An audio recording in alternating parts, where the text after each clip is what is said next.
워싱턴 캐피털스가 캘리포니아 원정 3연전을 수입하고 리그 전체 1위를 지켰습니다. NHL 한 주간의 동향을 NHL 하덴낫에서 살펴보겠습니다.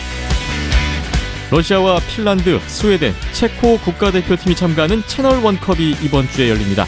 한편 일본 최고의 성인 아이스하키 팀을 가리는 전 일본 선수권 대회에서는 니코 아이스벅스가 5년 만에 우승을 차지했습니다. 아시아리그 아이스하키에서는 대명 킬러웨일즈가 사할린과의 원정 3연전에서 1승 2패를 기록했습니다. 대명 킬러웨일즈는 니코 아이스벅스를 제치고 4위로 한 단계 올라섰습니다. 국내 최초, 국내 유일의 아이스하키 팟캐스트 비하인드넷 224회 시작합니다.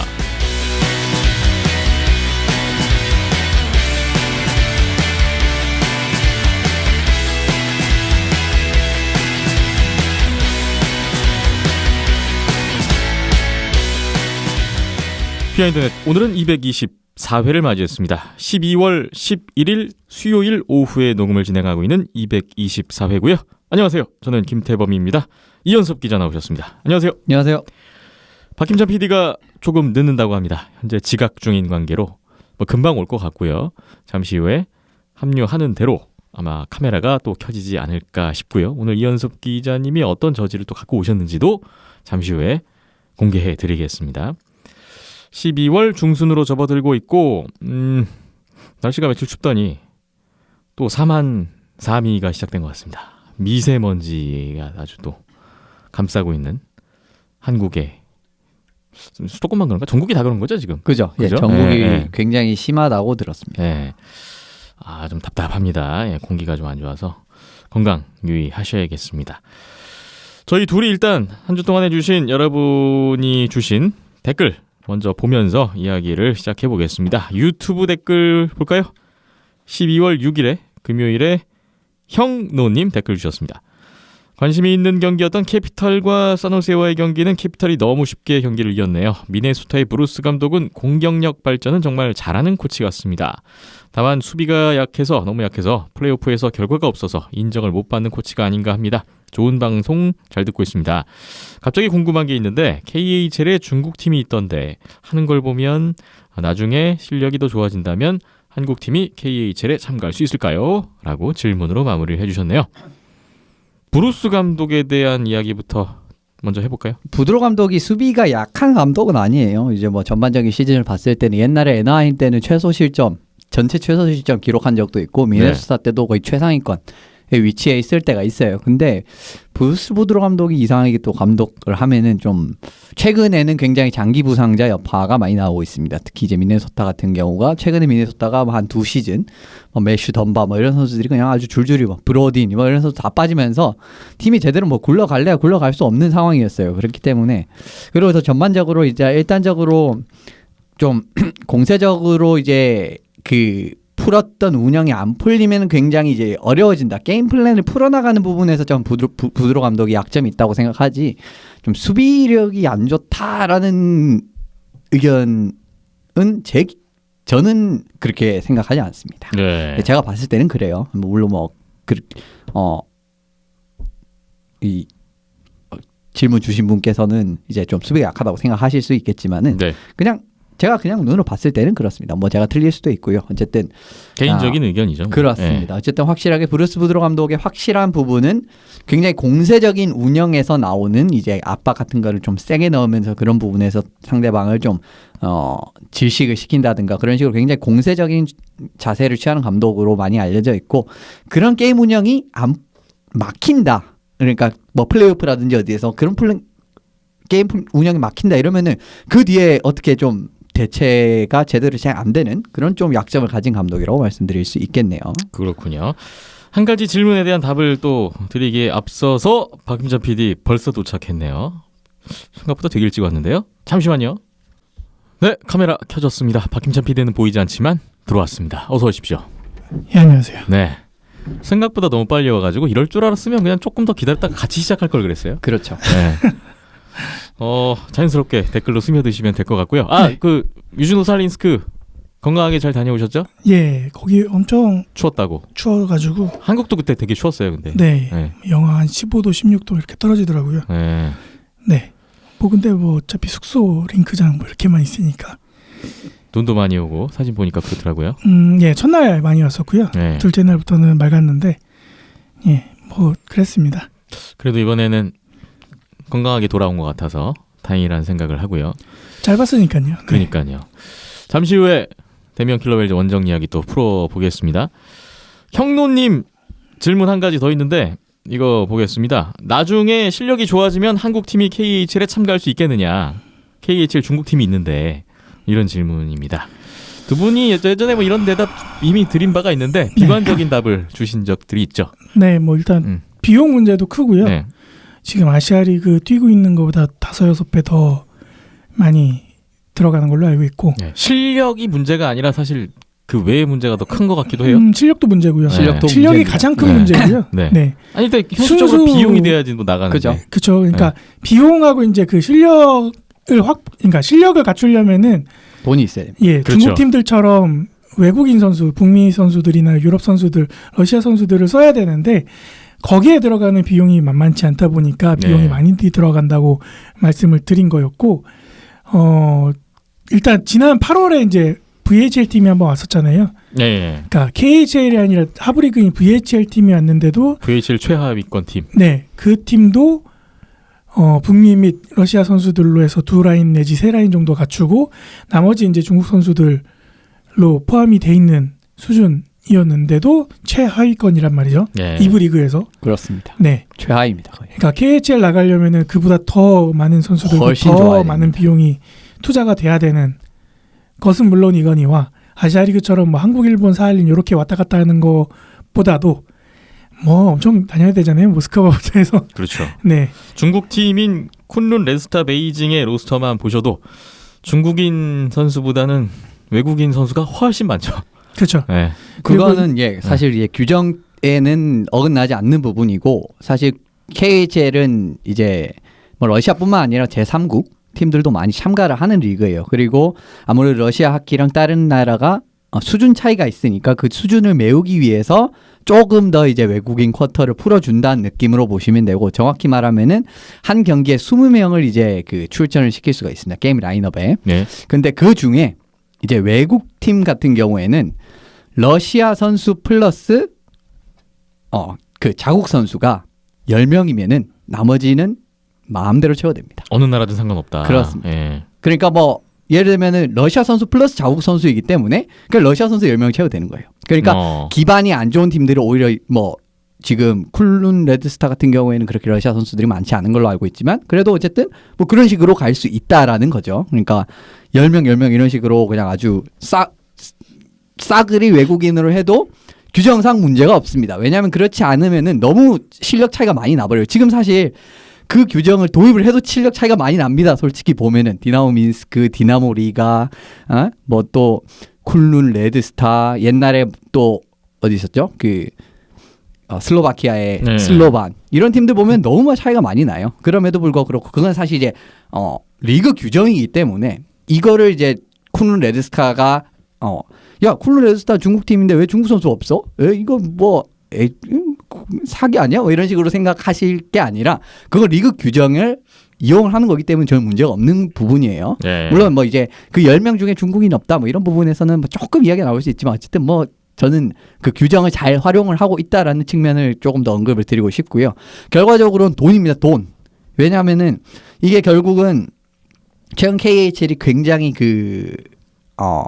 재정적인 부분을 많이 신경을 씁니다. 얼마나 이 팀이 KHL을 한 시즌 뭐 소화할 수 있다든지 임금 체불 이런 게 안 일어날 수 있는다든지 이런 부분에서 굉장히 많이 신경을 쓰기 때문에 일단 그 재정적인 허들이 굉장히 높은 리그예요. 그렇기 때문에 우리나라가 사실 지금 VHL에 제가 생각했을 때는 뭐 한 팀 꾸려서 나간다고 한들 그렇게 좋은 성적 장담할 수 없을 것 같습니다. 전반적으로. 그렇게 봤을 때는 지금 KHL은 진짜 시기상조고 뭐 언제 실력이 늘지 이거는 사실은 잘 모르겠습니다. 그 부분은 잘 모르겠고요. 앞으로는 어쨌든 KHL 나가려면 돈이 필요한데 돈이 없다. 그리고 그 말씀해 주신 대로 진짜 지금 또 KHL 올해부터 웬만하면은 원정 3연전 이상은 안 나갑니다.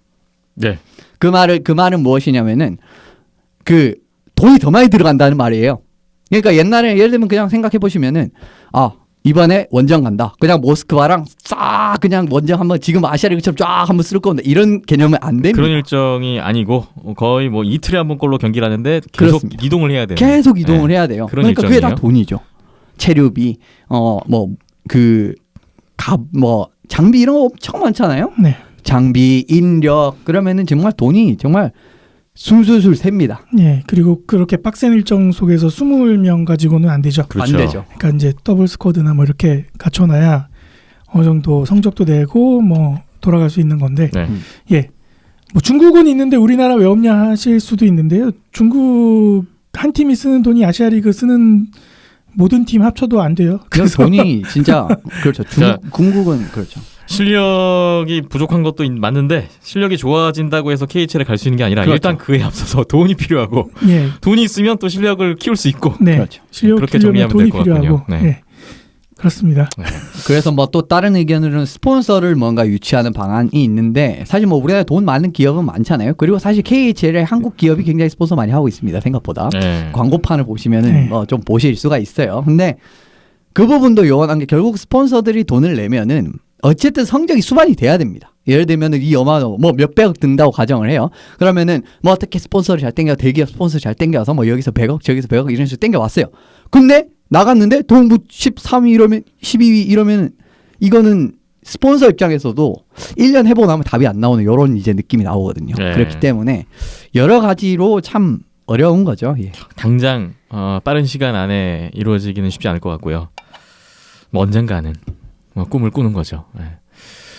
일단 뭐 우리나라도 NHL 리거도 있으면 좋겠지만 KHL 리거라도 좀 빨리 그렇죠. 나와서 뭔가 좀 붐을 일으킬 수 있는 여건이 생겼으면 좋겠습니다. 질문 답변 드렸고요. 감사합니다. 링 0.0 링님 9일 월요일 댓글입니다. 템파베이 라이트닝이 영 올라오지를 못하네요.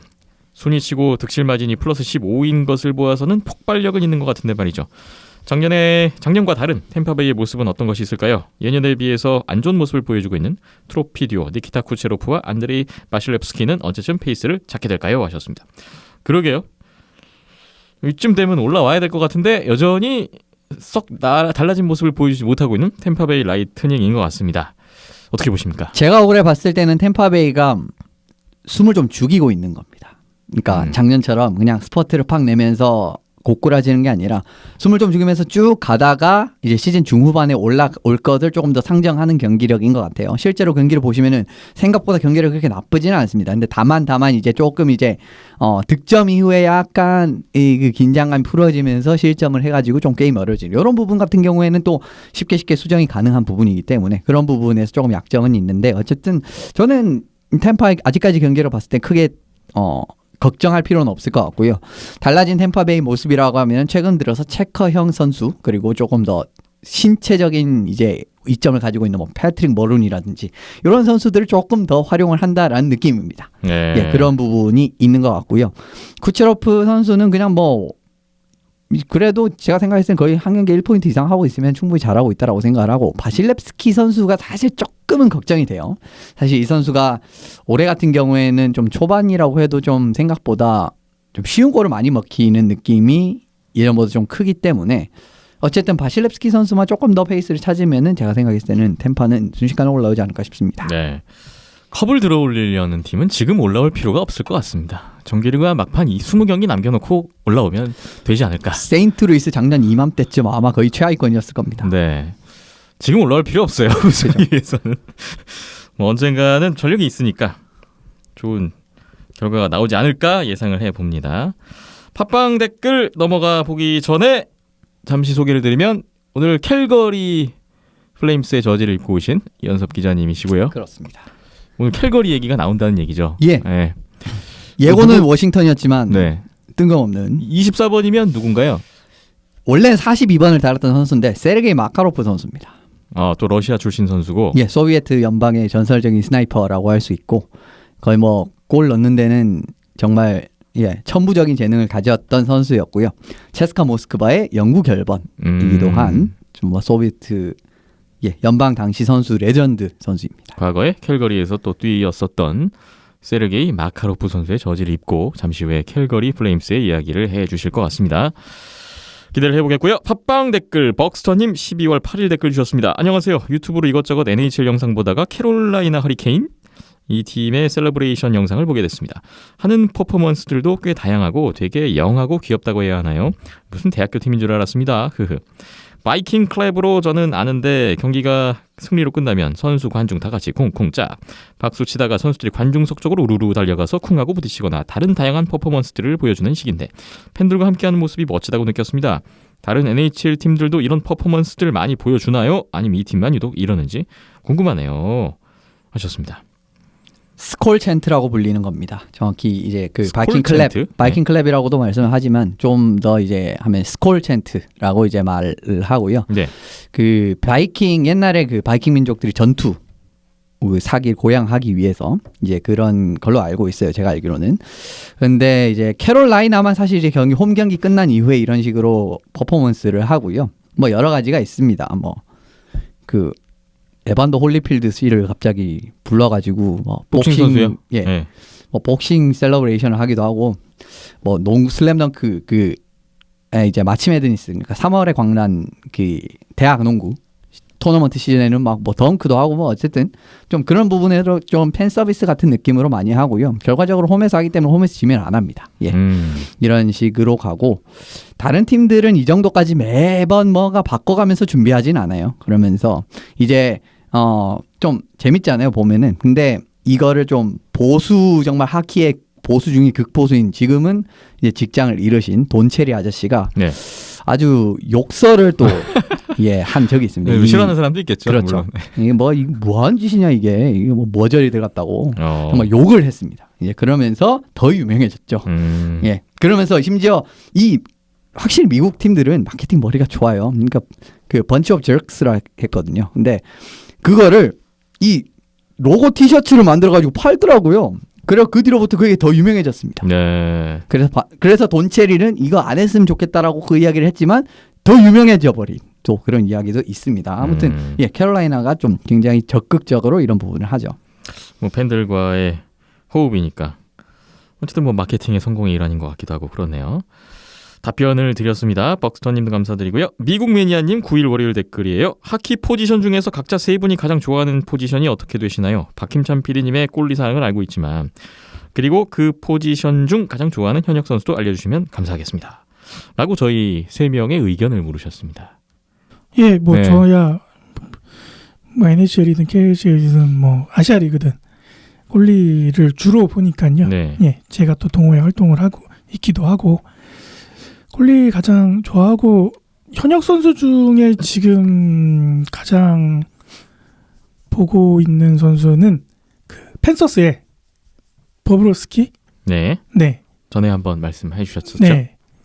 약간 요새 소녀가장 느낌이 많이 나서 그런 부분도 있고요. 예. 스타일이 좀 최근에 많이 따라하고 싶은 네. 그런 모습들이어서 예. 이게 과거에는 꼴리들이 뭐 안정감이 있는 뭐 스탠드 뭐 형이다 스탠드업, 뭐 예. 뭐 서서 나왔죠, 옛날에는. 버터플라이 형이다 뭐 하면서 막 뭐 이렇게 막 분류되고 이랬었는데 요새는 뭐 하이브리드니 뭐니 해서 다 이렇게 비슷비슷해졌거든요. 네. 근데 정말 이제 골고루 보여주는 예, 뭐 서서도 잘 맞고 막 뒹굴면서도 잘 맞고 하는 모습들을 이번 시즌에 예, 뒹구는 게 매력이죠, 버브롭스키. 팀이 어려운 사정 속에서도 네, 잘 해주고 있어서 예, 그래서 좀 많이 보고 있고요. 그 전까지는 이제 퀵이나 예, 근데 뭐 킹스 요새 안 좋으니까 넘어가는데 네. 그리고 예, 루옹고도 계속 펜서스에 있으면서 예, 말년까지 쭉 하는 걸 보고 계속 펜서스를 보게 됐고요. 예, 응원하고 있습니다. 뭔가 그 힘든 여건 속에서 하고 있는 선수들의 감정이입이 또 그러니까 되는 것 같기도 하네요. 팀이 어려울수록 슛이 많이 날라오잖아요. 네. 그럼 골리들의 활약이 두드러질 수밖에 없어요. 예, 팀 뭐 성적, 골리 성적과 무관하게 그런 상황이다 보니까 네. 예.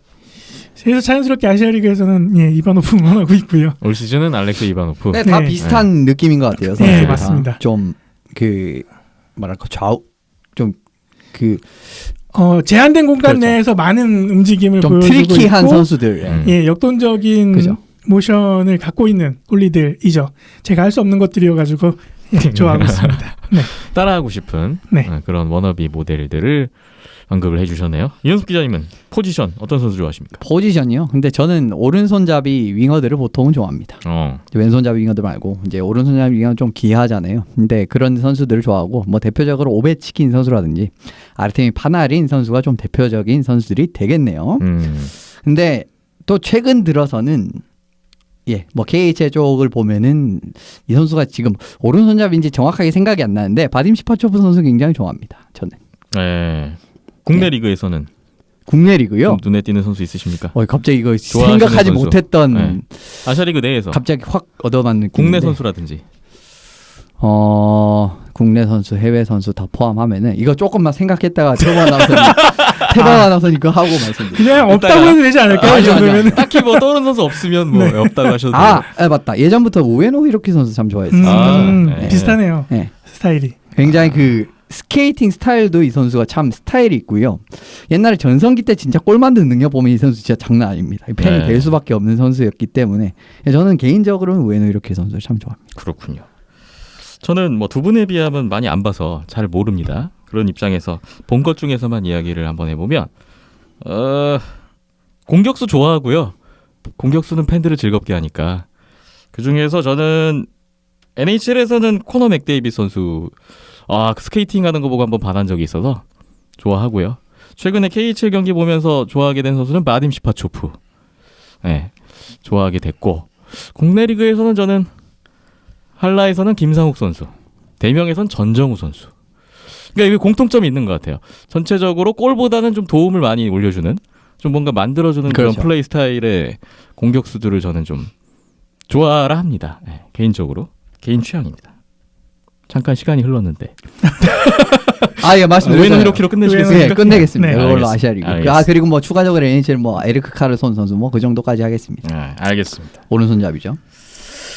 자, 뭐 이렇게 답을 드렸고요. 미국 매니아님 감사드립니다. 페이스북 남은킴님 12월 9일 댓글이에요. 오늘 펠컨스 구영회가 인생 경기였습니다. 점점 자리도 잡아가는 것 같고요. 하키도 예전에 백 감독님, 박 코치님, 교포 선수 나와서 활약한 역사가 있지만 빨리 NHL에서도 한국인 선수 보고 싶네요. 뜬금없는데 이 기자님 라마 잭슨 어떻게 생각하십니까?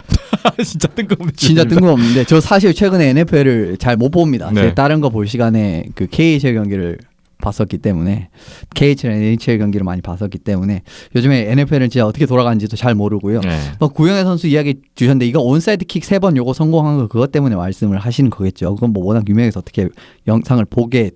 네. 뭐 어쨌든 자리 잡으면 좋죠. 근데 네. 뭐 NHL의 상욱 선수는 빨리 보고 싶습니다. 뭐 보고 싶긴 한데 네. 참 뭔가 소식이 들리는 게 없는 것 같아요. 좀 아쉽네요. 뭐 예. 한국계 미국인이라도 뭐 어떻게 일찍, 아니요, 근데 일찍 저는- 건너간 선수라도 저는 한국계 미국인은 그렇게 의미가 네. 없다라고 생각을 합니다. 뭐 하긴 뭐 그렇긴 한데 좀 맹목이 그 많이 끊겼네요. 그러고 그렇죠. 보니 네, 이제 좀 많이 아까워요. 백지선, 뭐 박용수 이 선수들 이후에는 좀 많이 끊긴 것 같습니다. 라마 잭슨 NFL 선수였고요. 네, 뜬금없는 질문에 뜬금없는 답변을 잘 드렸습니다. 감사드리고요. 네이버의 네코 두시님 12월 4일 댓글입니다. 223회도 잘 들었습니다. 세 리그, NHL, KHL, 아시아리그 모두 시즌이 한창이라서 내용이 풍성하네요.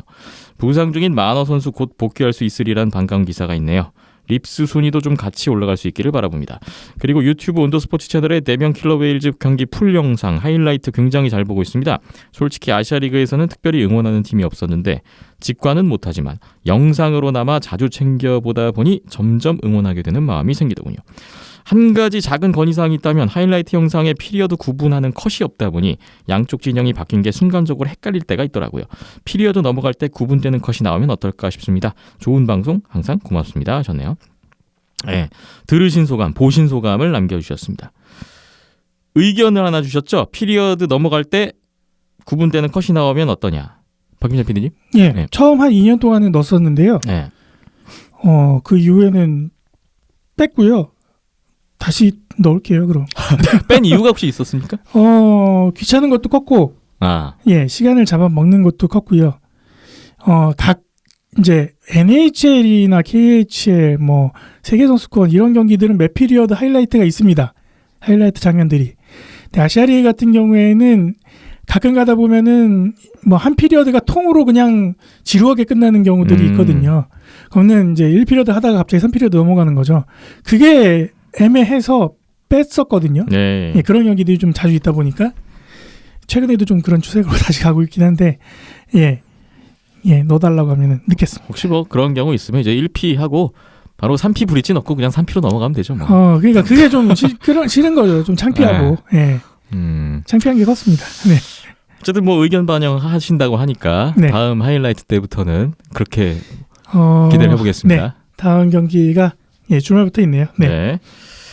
의견 감사합니다. 그리고 마지막 댓글 보일님 12월 9일 월요일 댓글입니다. 대명과 살린 3연전을 보면서 1차전 승점 3점에만 만족해야 하는 것이 좀 아쉽네요.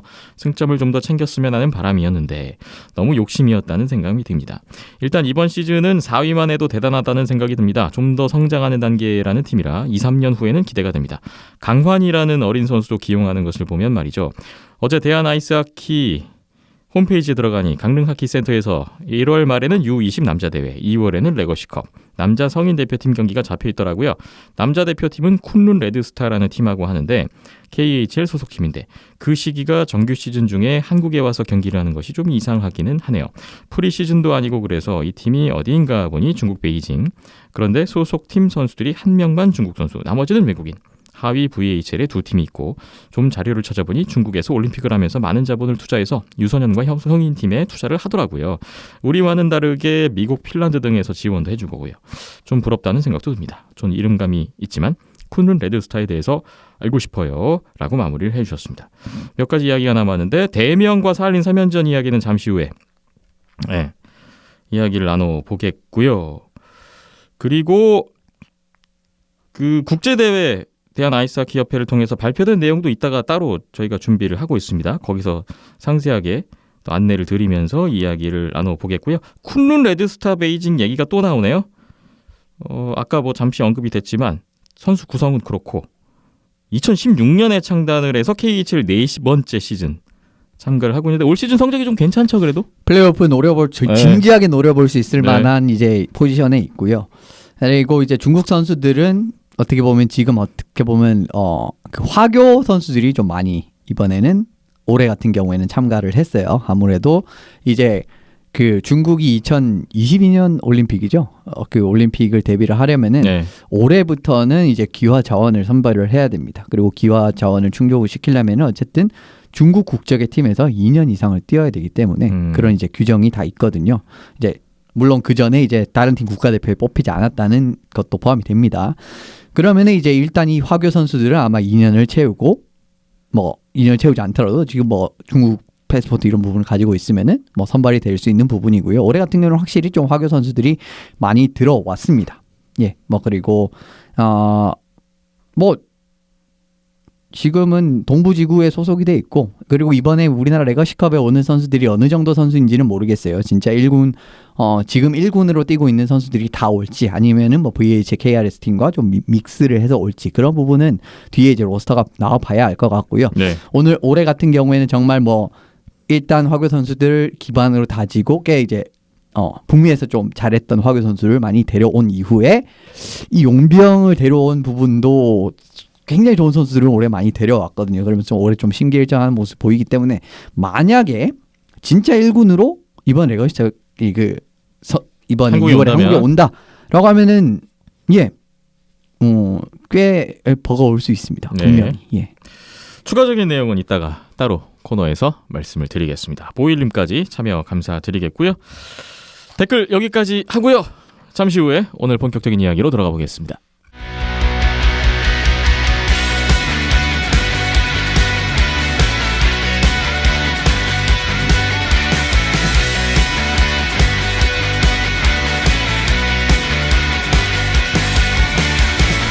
NHL 핫앤낫 시간입니다. 지난 한 주간 NHL 어떻게 돌아갔는지 간단하게 정리를 해보겠습니다. 오늘도 변함없이 핫낫으로 구분해서 각 팀들의 표정을 볼 텐데 핫 두 팀이 있군요. 먼저 오프닝 때 언급을 드렸던 워싱턴 캐피털스부터 이야기를 나눠보겠습니다. 워싱턴이 일단 현지 시각 기준으로 어제네요. 12월 9일 콜럼버스전 졌고 연승은 끊겼습니다. 그렇습니다. 뭐 사실 그래도 그 전에 연승 전에 이제 흐름이 굉장히 좋았고요. 네. 지난주만 보면은 3일날 세너제이 5대2 승리, 4일날 LA전 3대1 승리, 6일날 애너하임전 3대2 승리하면서 캘리포니아 3연전을 그냥 수입을 해버렸네요. 네. 11월 27일부터 6연승 그리고 23일부터 하면은 7경기 연속 승점 따지면서 어떻게 보면 지금 전체 1위급 성적을 유지를 하고 있습니다. 거의 보스턴이랑 엎치락뒤치락 하고 있죠. 네. 그리고 이 캘리포니아 3연전을 수입한 팀이 2016-17 이후로 처음이라네요. 이게 쉽지 않은 기록이군요. 그렇습니다. 이게 굉장히 사실은 뭐 아무리 최근에 좀 퍼시픽 디비전 세 팀이 약해졌지만 그래서 에너제이가 있으면 또 이야기가 다르고 그래도 3번 다 이긴다는 거는 이게 쉽지가 않다라는 게 어떻게 보면 캘리포니아 3연전이 뭐 동부팀이나 다른 팀에게 어려운 일정이다라는 부분 좀 직접적으로 증명하는 부분이 아닌가 싶습니다. 네, 만만치 않았던 캘리포니아 원정 3연전을 성공적으로 마친 워싱턴 캐피털스고요. 동부 1위, 현재 리그 전체 1위를 달리고 있습니다. 지난주 경기 내용적인 측면에서 한번 들여다볼까요? 확실히 지난 4경기 같은 경우에는 수비적인 부분에서 안정적인 부분이 있었어요. 그러니까 콜럼버스전을 제외를 하면요. 사실 시즌 초반에는 이제 워싱턴 같은 경우가 뭐 수비력에서 좀 불안하다라는 이야기가 많이 나왔어요. 한필요에 뭐 4골, 5골 뭐 이렇게 먹히는 경기도 있었고요.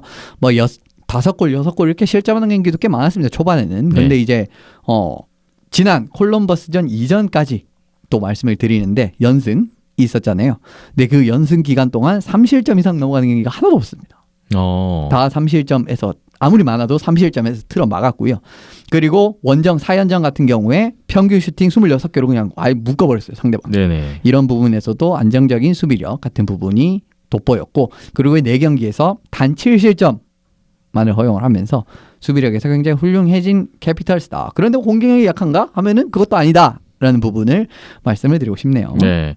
공수 다 좋지만 그중에서도 수비력이 빛났던 부분을 짚어주셨습니다. 한 가지만 더 보겠는데 한 선수가 어떤 또 안정세의 시발점이 된 것 같아요. 그렇습니다. 네. 제가 이제 이 스팟라이트를 많이 못 봤는데 굉장히 높게 평가한 선수가 동서부에 한 명씩 있어요. 동부에는 지금 말씀드린 미할 캠프니 선수고요. 서부에는 세너제이 샤크스의 라딤 시메크 선수입니다. 근데 공통적으로 둘 다 체코 선수네요. 네. 수비수인데 이 두 선수가 오고 난 다음에 수비의 안정감이 좋아졌다라는 공통점을 가지고 있어요. 캠프니가 이제 작년 플레이오프 때 당한 부상 때문에 이제 플레이오프가 아니죠. 그러니까 작년 정규 시즌에 템파베이전에서 당한 부상 때문에 시즌 복귀를 초반에 못하다가 10월 18일부터 복귀를 했습니다. 근데 이때부터 워싱턴 경기력이 더 좋아졌습니다. 네. 이제 앞서 말씀드린 그런 수비에서 불안한 모습 5실점, 6실점 하는 부분이 굉장히 완화가 됐고요.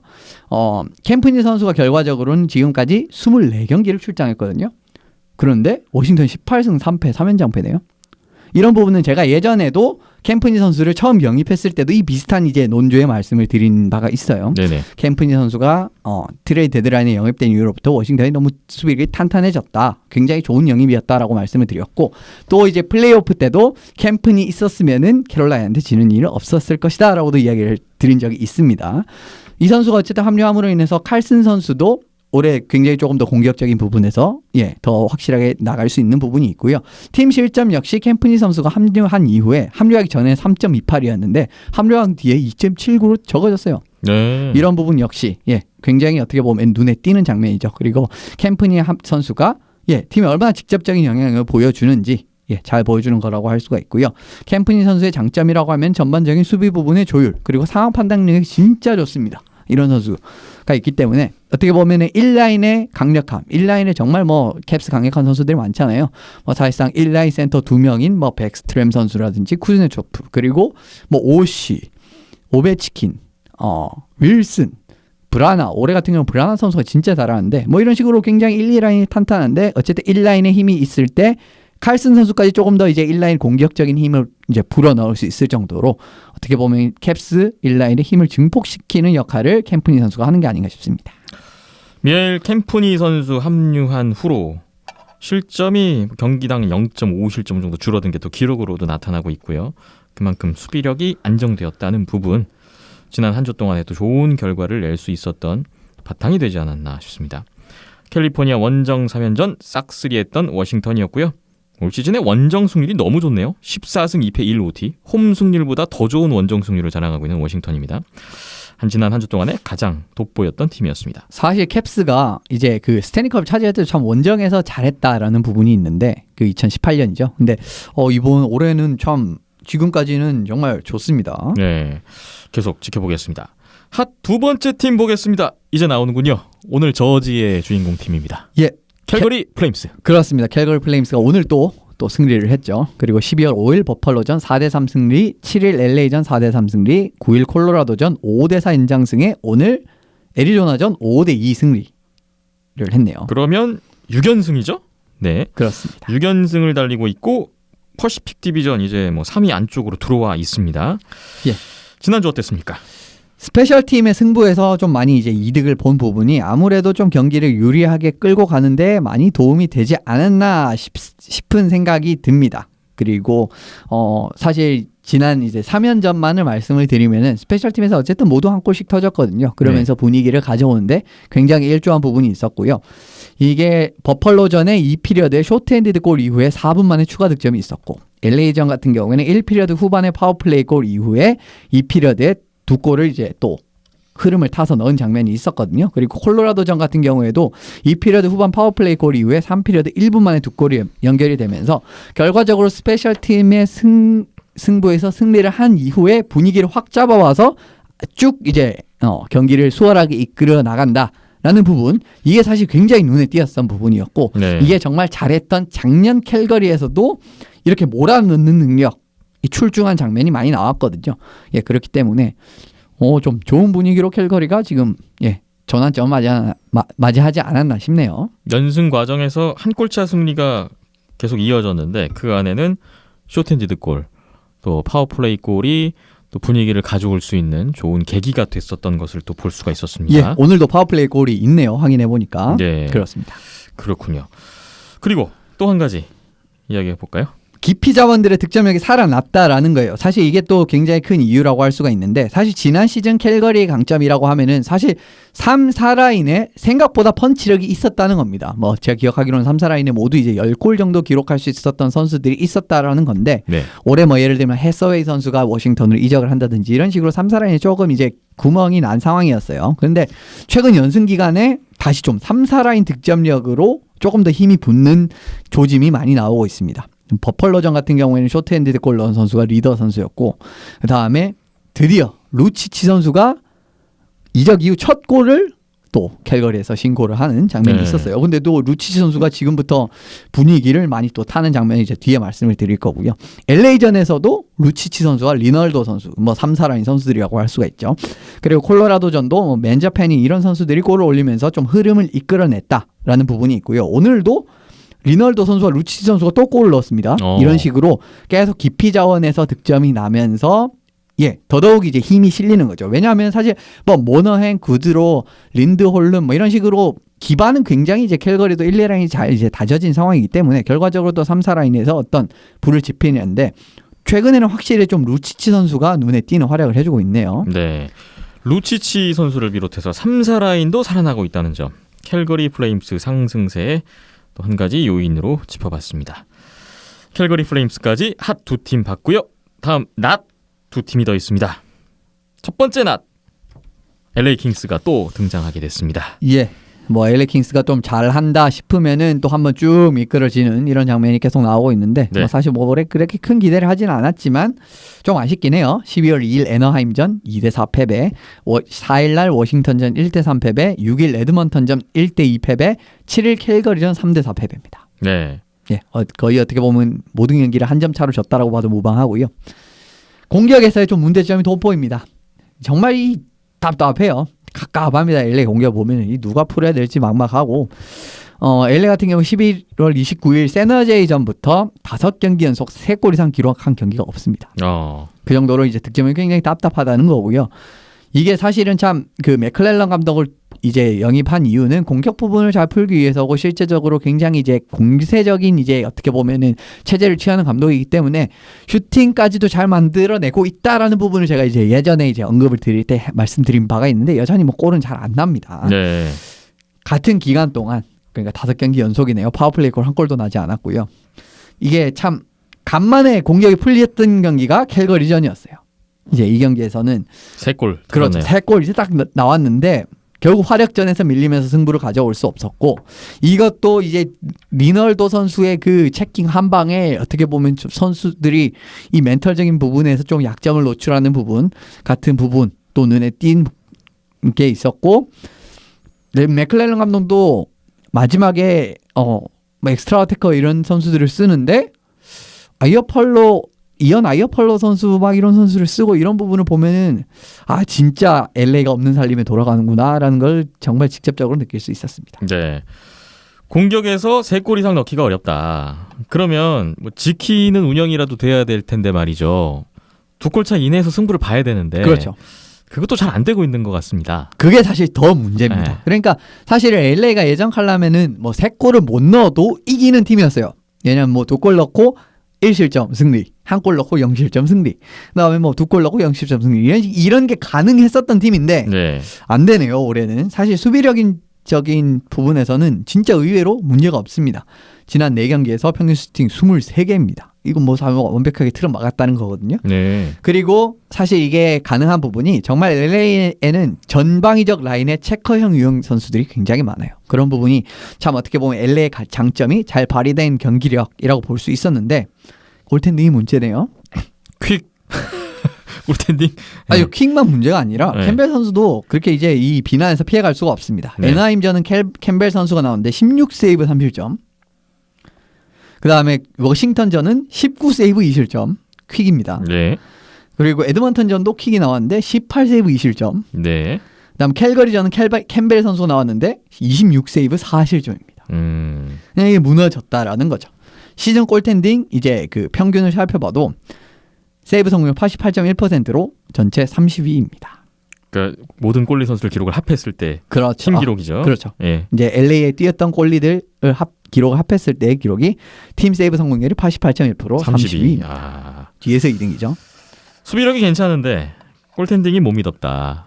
이 부분이 또 지키는 운영이 안 되는 그런 결과로 나타나고 있네요. LA 킹스 어려운 시즌을 보내고 있고요. 퍼시픽 디비전 최하위, 뭐 서부 최하위이기도 합니다.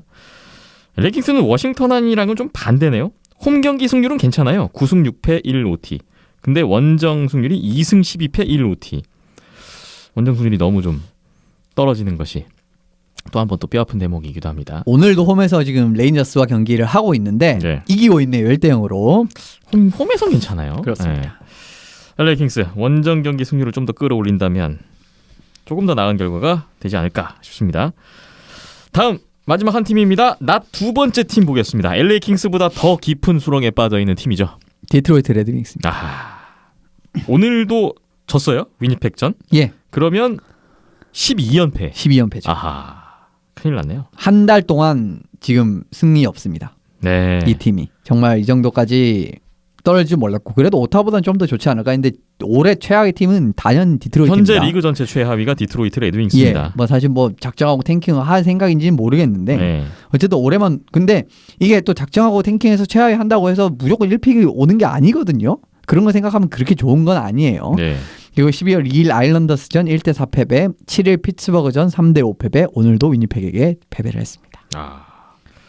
뭐 다 문제인가요? 이거 어떻습니까? 디트로이트 레드윙스 한번 보죠. 진짜 올해 디트로이트는 다 문제입니다. 모든 부분에서 진짜 최하위권이에요. 올 시즌 디트로이트 대부분 지표 보시면 득점 최하위, 실점 최하위, 페널티 킬링 최하위, 세이브 성공률 최하위입니다.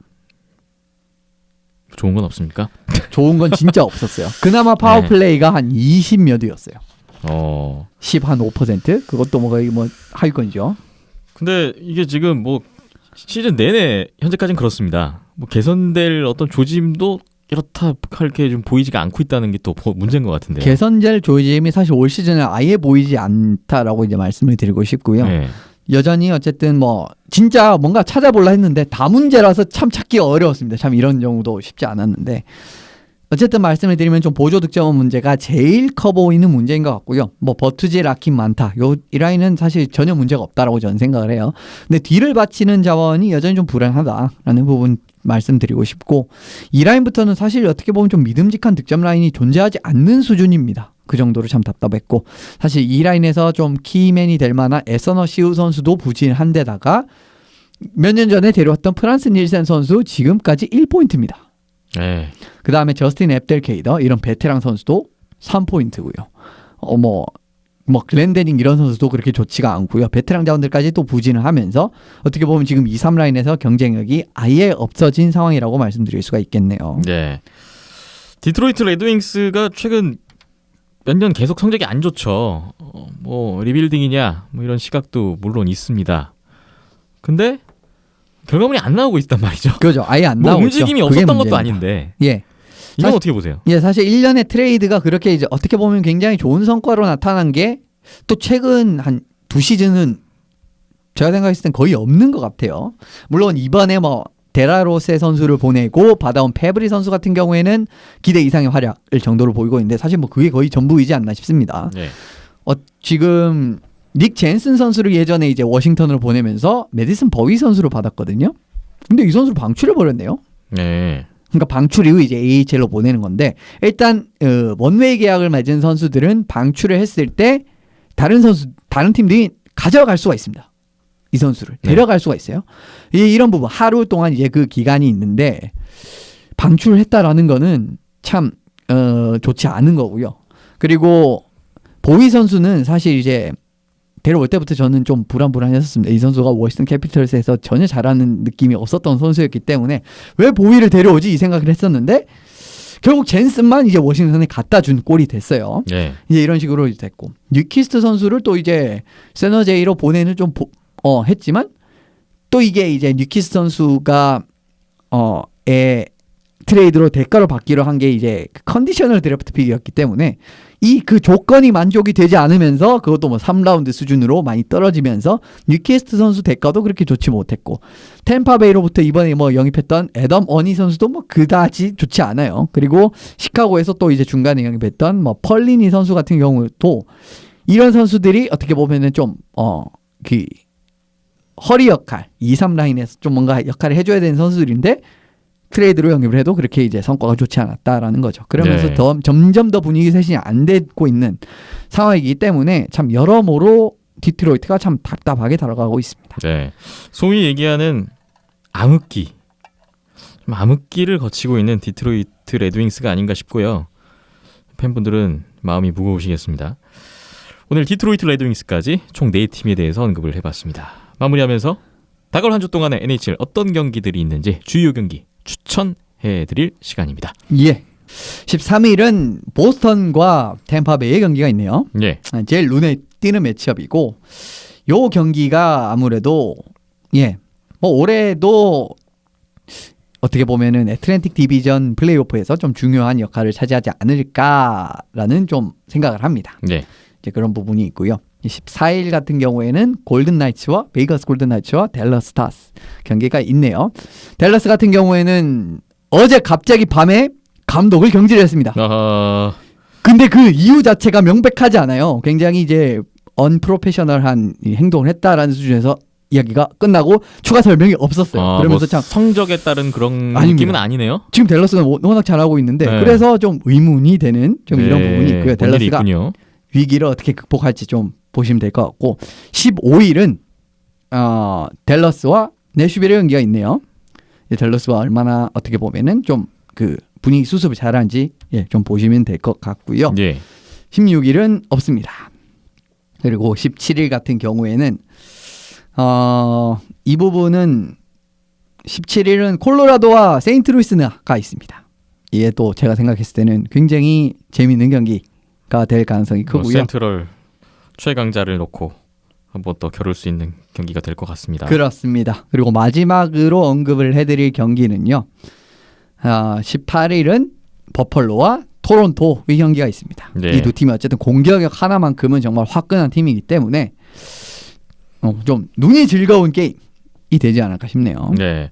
추천해드린 경기들 또 그 외의 경기들까지 또 한 주 동안 NHL 즐겁게 보시고요. 또 다음 주에 다음 회에 함께 이야기를 나눠볼 수 있기를 기대해 보겠습니다. NHL 핫앤낫 오늘 여기까지입니다. 잠시만 쉬었다 가겠습니다.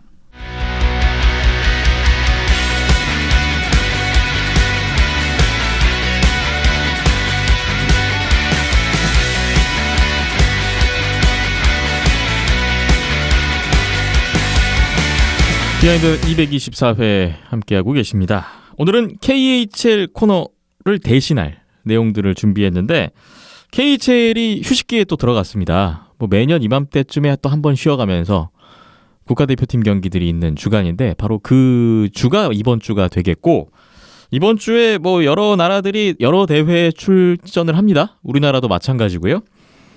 우리나라 이야기는 잠시 후에 따로 나눠보겠고 오늘 저희가 이번에 준비한 내용은 바로 채널 원컵 대회에 대한 프리뷰입니다. 채널 원컵 최근 몇 년간 계속 있었던 대회죠. 그렇죠. 뭐 네. 계속 이제 EHT 유로 하키 투어의 12월 대회라고 보시면 됩니다. 우리나라도 한번 나갔었던. 그렇습니다. 네. 우리나라도 이제 초청팀 자격으로 한번 나왔었고 그해 같은 경우는 또 이례적으로 캐나다 대표팀도 채널 원컵에 출전을 했었죠. 예.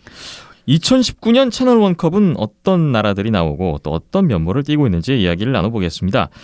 일정을 안내해드리면 러시아 시각 기준으로 12월 12일 목요일부터 목금토일 15일 일요일까지 진행이 되겠고 올해의 대회는 러시아에서 열린다는 점 말씀을 드리겠습니다. 이번에 참가팀을 보니까 러시아, 핀란드, 체코, 스웨덴 똑같죠. 지난달에 카리알라컵이랑 똑같네요. 예. 그리고 이제 그 일정 추가적인 설명을 조금 더 드리면은요. 네. 그 첫날 같은 경우에 핀란드와 체코의 경기는 풀젠에 있는 로그스피드 아레나에서 펼쳐집니다. 어떻게 보면 이것도 카리알라컵이랑 좀 비슷한 느낌이라고 보시면 돼요. 네. 카리알라컵도 첫 경기 스웨덴의 첫 경기가 제가 알기로는 렉산드 스웨덴에서 펼쳐진 바가 있습니다. 예, 예. 그리고 나머지 4경기죠. 4경기. 총 6경기 중에 나머지 4경기는 체스카 모스크바의 홈구장인 체스카 아레나에서 펼쳐집니다. 예, 러시아에서. 그리고 마지막 경기 12월 15일 러시아 대 핀란드 문을 닫는 경기는 제니트의 홈구장인 가스프롬 아레나에서 펼쳐지게 됩니다. 야외 경기예요. 제니트 홈구장 축구장이죠? 그렇죠. 축구장에 얼음 채우고 경기합니다. 작년에도 똑같았고요. 특별한 또 이벤트 경기네요. 그렇습니다. 이렇게 15일 날 경기를 하고 또 19일에는 스카체스카가 똑같은 경기장에서 야외 경기를 펼치게 되는 한번 세팅해놓고 2경기를 치르는 그렇습니다. 방식이군요. 그렇게 추가적으로 설명을 드리게 되네요. 그렇군요. 총 4팀이 나서게 되는데 지난달에 있었던 카리알라컵이랑은 또 어떤 차이가 있는지도 궁금하고요. 각 팀의 로스터를 한번 보면서 한 팀씩 소개를 드리겠습니다. 일단 홈팀 러시아 보겠습니다. 지난 카리알라컵이랑은 좀 달라진 것 같은데요? 너무 좋게 나왔습니다. 이건 사실 이번 러시아 같은 경우 역시 모스크바에 산다라고 해서 그냥 아주 총 집결을 시켰어요. 이번에 대회. 네. 이번 대회 정말 총 집결을 시켰고요. 이거는 제가 이제 말씀을 드릴 수 있는 게 북미 선수를 제외하면 제일 좋은 선수들만 뽑았습니다. 정말 이거는 말씀을 드릴 수가 있는 거고 올 시즌 좀 굉장히 리그에서 훌륭한 모습을 보이는 선수들도 대거 선발을 했고 전력만 딱 놓고 봤을 때는 4개국 중에서 제일 좋습니다. 그 선수들의 개인 면면을 봤을 때는 그렇습니다. 뭐 골텐딩부터 시작을 해서 디비전 1위 팀들의 1번 골리들이 뽑혀 있죠 지금. 소로킨, 사모노프, 빌렐로프. 그렇죠. 뭐 답이 없습니다. 이게 지금 이거부터 이게 정말 너무 많이 차이가 나는 부분이고요. 디비전 1위 팀들의 에이스급 수비들도 다 뽑혔습니다. 네. 그리고 아크바르스의 깊이를 담당하는 뭐 냠킨이라든지 이렇게 뭐 좋은 좀 깊이 자원들도 이번에 다 승선을 했고요. 지난 대회에서 어떻게 보면 굉장히 좋은 골들을 많이 넣었던 루시안 라피코프 선수도 이번에 대표팀에 선발이 되었네요. 네. 그리고 공격진 또 보시면은 확실히 스카체스카에서도 이번에는 좀 대표적인 선수들이 많이 뽑혔어요. 굉장히 뽑혔어요. 뭐 카프리조프 선수 뭐 지난 경기에 많이 휴식을 취했고 이랬는데 뭐 다 뽑혔습니다 이번에. 네네. 그리고 뭐 스카에서도 좋은 선수들이 대거 이번에 선발이 됐고 뭐 부르다소프라든가 아니면 뭐 트카초프 뭐 쭉 다 뽑혔어요. 그런데 체커형 수비형 공격수가 없냐라고 하면 그것도 아닙니다. 안드로노프, 카르나호프, 케토프 다 있습니다. 이것도 뭐 스카체스카 선수들이 되겠네요. 예. 그리고 지난대에 좀 휴식을 선택을 했었던 시파초프 이런 선수들도 현재 KHL 포인트 랭킹 1위. 그렇습니다. 네. 확실히 포인트를 뽑아줄 수 있는 자원이잖아요. 이번에는 선발이 됐기 때문에 네. 올해 이 로스터로 지난 카리알라컵 성적 나온다? 이러면 진짜 이제 쿠다쇼프 감독은 참 이제 네. 그날부터 제사를 지내야 되지 않나. 이번에 명단을 봤을 때는 NHL 리거들은 어차피 못 나오는 거니까 그렇죠. KHL 리거에서 러시아 출신 뭐 올스타급인 것 같습니다. 거의 뭐 주요 선수는 다 나온 것 같아서 러시아가 당연히 우승을 해야 될 것 같은 지금 로스터 구성인데 결과가 어떻게 될지 또 주목이 되는군요. 러시아가 이번에 또 단단히 준비하고 있는 홈 대회인 것 같습니다. 다음 또 팀 보죠. 체코 보겠습니다. 체코의 이번 로스터는 어떻습니까? 짜임새 자체는 굉장히 전 괜찮다고 봐요. 이번에도 올해도 체코가 정말 이번 대회도 무시하지 못하겠구나라는 생각이 많이 드는 정도의 로스터입니다. 그리고 골스탠딩이 지금 시모 흐르베츠, 랑그하메르, 빌 이렇게 세 명이 나오게 되는데 네. 클룬에 지금 어떻게 보면은 1, 2번 골리를 맡고 있는 흐르베츠 선수 그리고 스웨덴전을 확실하게 의식한 빌 이런 선발이 나쁘지 않아요. 굉장히 생각이 있는 선발이고요. 수비진 역시 예르자베크, 슈스트르, 비타세크 이런 식으로 좀 수비 1, 2, 3, 4 라인에 축이 될 만한 선수들이 어쨌든 KHL 수준에서 다 괜찮은 자원들이 다 뽑혔다라는 점. 네. 여기에 지금 SHL에 있는 보이테크, 모지크 이런 선수들도 이번에 합류를 했기 때문에 참 수비전도 좋아졌고요. 전반적으로 지난 대회와 마찬가지로 수비진의 사이즈가 좋은 부분 역시 공통적인 부분입니다. 그리고 이 사이즈가 지난 대회에서는 확실히 통하는 부분이 있었고요. 공격 같은 부분에는 올해 풀젠의 슈퍼 에이스라고 불릴 수 있는 굴랴시 선수가 있습니다. 예. 이 선수가 굴라시 선수가 들어왔고요. 코바르시 선수가 이번에는 이제 명단에서 빠지긴 했는데 얀 코바르시 선수입니다. 지난 대회에서 1라인 센터로 나왔던 득점형 센터 자원. 근데 이 선수를 굴랴시 선수가 충분히 메울 수 있을 거라고 생각을 합니다. 그리고 KHL에서 야시킨 선수 뽑혔고요. 체스카 2라인 윙어인 세카치 선수가 이번에는 승선을 했습니다. 예. 그리고 트락토르의 체코인 콤비 히카, 세들라크 선수들뿐만 아니라 메탈루르크의 네스트라실 선수까지 이번에도 또 좋은 선수들이 대거를 합류하기 때문에 수비적인 부분에서 뭐 세들라크, 네스트라실 이런 선수들도 굉장히 좋은 센터 자원이기 때문에 라인 매치업에서 확실히 이득을 줄 수 있는 선수들이거든요. 그렇기 때문에 로스터의 짜임새 자체는 굉장히 높다라고 할 수 있을 것 같네요. 네. 체코의 로스터 소개를 잠시 드렸고 이번에도 뭐 변함없이 KHL, SHL 그다음에 체코 엑스트라 리가, 스웨덴 SHL까지 뭐 주요 선수들이 대거 포함이 돼서 뭐 멤버는 괜찮은 것 같습니다. 좋습니다. 네. 최근에 뭐 야시킨 선수 워낙 또 KHL에서 뜨겁고 기대가 되네요. 체코까지 봤습니다. 다음 핀란드를 볼 텐데요. 핀란드가 이번에 좀 멤버가 또 흥미롭네요. 너무 좋아요, 전 핀란드가. 왜 좋다고요? 좋냐면 네. 진짜 이런 식으로 팀을 운영을 해야 됩니다. 철저한 이번엔 테스트의 장으로 활용을 하는 핀란드 로스터의 구성을 볼 수 있습니다. 정말 야로넨 감독이 진짜 몇 수 앞을 앞서 나가는 감독인 것 같아요. 지금 여러 가지 대회, 지난 월드 챔피언십에서도 그랬고, 지난 어떻게 보면은 카리알라컵에서도 마찬가지였고요. 예. 로스터부터 굉장히 명확하게 느껴지는 점은 EHT, 유로아키 투어 같이 좀 친선 대회에서는 성적보다는 월드 챔피언십을 향한 테스트의 장으로 여러 가지를 많이 테스트를 해본 성격이 강하다라는 걸 느낄 수가 있습니다. 예. 올해 로스터 보시면 KHL 수많은 로스터급 에이스급 선수들 다 빠졌어요. 레토넨, 히에타넨, 하르티카이넨 이런 선수들 대부분 선발 안 됐습니다. 그렇고 지난 대회랑 비교를 했을 때 겹친 선수 7명입니다. 겨우 7명이에요. 그 네네. 정도로 어떻게 보면 참 다양한 로스터를 실험을 하고자 한다라는 의도가 굉장히 느껴지는 부분이고요. 네. 항상 그래왔듯이 자국 리그 자원 선수들이 굉장히 많아요. 그렇기 때문에 야로넨 감독이 추구하는 어떻게 보면 핀란드 하키 색깔을 내는 데는 큰 문제가 없는 자원입니다. 그리고 지금 리가에서 뽑힌 선수들의 수준을 보시면은 굉장히 리가에서는 잘하는 선수들을 많이 뽑았거든요. 그렇기 때문에 또 전반적인 리가 선수들이 유럽 최상급 선수로 어떻게 보면은 조금 더 위의 리그잖아요. 뭐 KHL 선수라든지 아니면 뭐 SHL도 마찬가지고요. 그런 선수들을 상대로 좀 어떤 모습을 보일지가 이제 주목이 되고 이번에 뽑힌 7명 같은 경우에는 앞으로도 쭉 뽑힌다면은 뭐 대표팀 뭐 월드 챔피언십에도 충분히 쭉 할 가능성이 있다라고도 볼 수가 있을 것 같아요. 네. 어쨌든 전반적으로 많은 선수들을 어쨌든 그만큼 뭐 자국 리그가 좋고 자국 리그에 좋은 선수가 많기 때문에 가능한 이 실험이긴 한데 이런 부분은 전 정말 좋아 보입니다.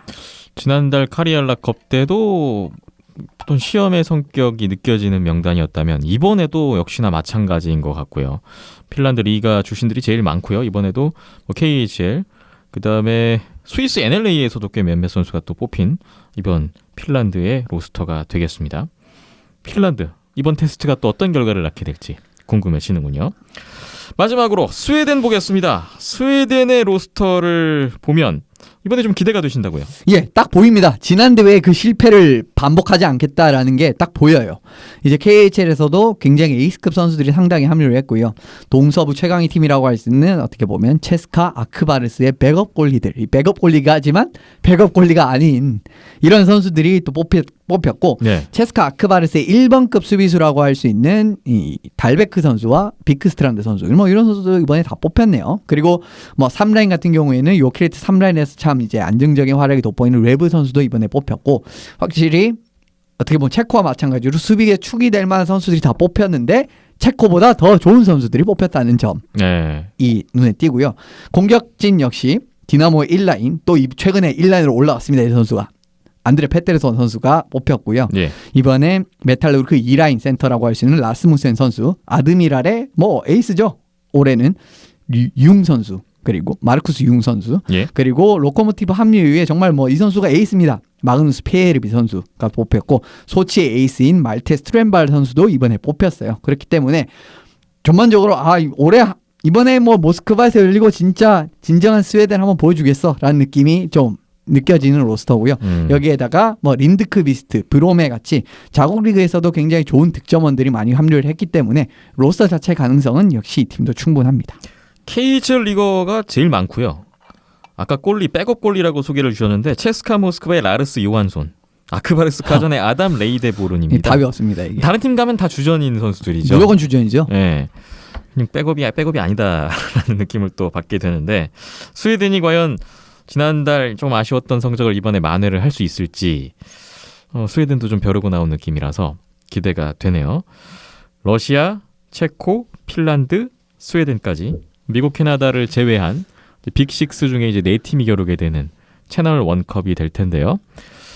결과가 어떻게 될지, 쿠다쇼프 감독은 어떤 결과를 내게 될지, 저 정말 기대하고 있습니다. 다음 주에 또 이현수 기자님 표정이 어떻게 바뀔지 궁금해집니다. 결과를 기다려 보겠습니다. 하지만 쿠다쇼프 감독이 11연승하고 있네요 지금. 스카 마지막으로. 산트페테르부르크의 성적은 매우 좋다는 거. 네. 꾸역꾸역이 이어지고 있습니다. 그렇습니다. 네. 일단 그렇다는 점 말씀을 드리겠습니다. 다음 주에 한번 채널 원컵 또 리뷰를 한번 준비하실 것 같은데요. 기다려 보겠습니다.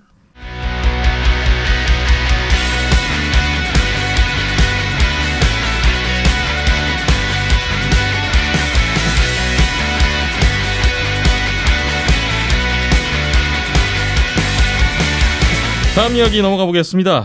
이번에는 전 일본 선수권 대회 소식인데요.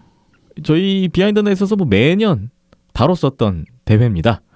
쉽게 말씀드리면 우리나라의 종합 선수권 대회와 같은 성격의, 그러니까 일본에 있는 성인 팀 가운데서 그 해 이제 최고의 팀을 가리는 대회, 뭐 이렇게 소개를 드리면 될까요? 그렇습니다. 네. 예, 딱 적합하고요. 네. 이제 대학팀, 관동대학리그, 관서대학리그에서 3팀이 나오고, 관동대학리그 1, 2위, 그리고 관서대학리그 1위 팀, 이렇게 3팀이고, 사회인리그 팀 우승팀 이렇게 해서 어떻게 보면 4팀에다가 실업팀 4팀 해서 총 8팀이 그냥 토너먼트 방법으로 한 번에 대결을 하는 경기네요. 네, 아시아리그에 참가하고 있는 일본 팀 4팀의 대학교 팀 가운데 최강 팀들이 합류를 했고, 또 사회인 리그의 최강 팀까지 해서 총 8팀이 출전을 해서 8강 토너먼트로 진행을 하는 대회고요. 지난 주말까지 일본에서 열렸습니다. 8강전은 아시아리그 참가 팀과 비아시아리그 팀의 대진으로 꾸려졌는데, 뭐 매년 이렇게 대진은 나와요. 그렇죠. 이변은 없었군요. 예, 이변이 없었습니다. 어떻게 보면 첫 경기부터 메이지대학교 대 프리빌레이즈, 메이지대학교가 올해 관동대학리그 1위를 했고요. 근데 2대1로 이겼습니다. 프리빌레이즈가. 연장에서. 연장 끝에 진땀승을 거두는 참 네. 이런 장면이 나왔고, 두 번째는 오지이글스가 5대1로 주호대학교가 이번에 관동대학리그 2위 팀입니다. 5대1로 어떻게 보면 그렇게 어렵지 않게 잡았고요.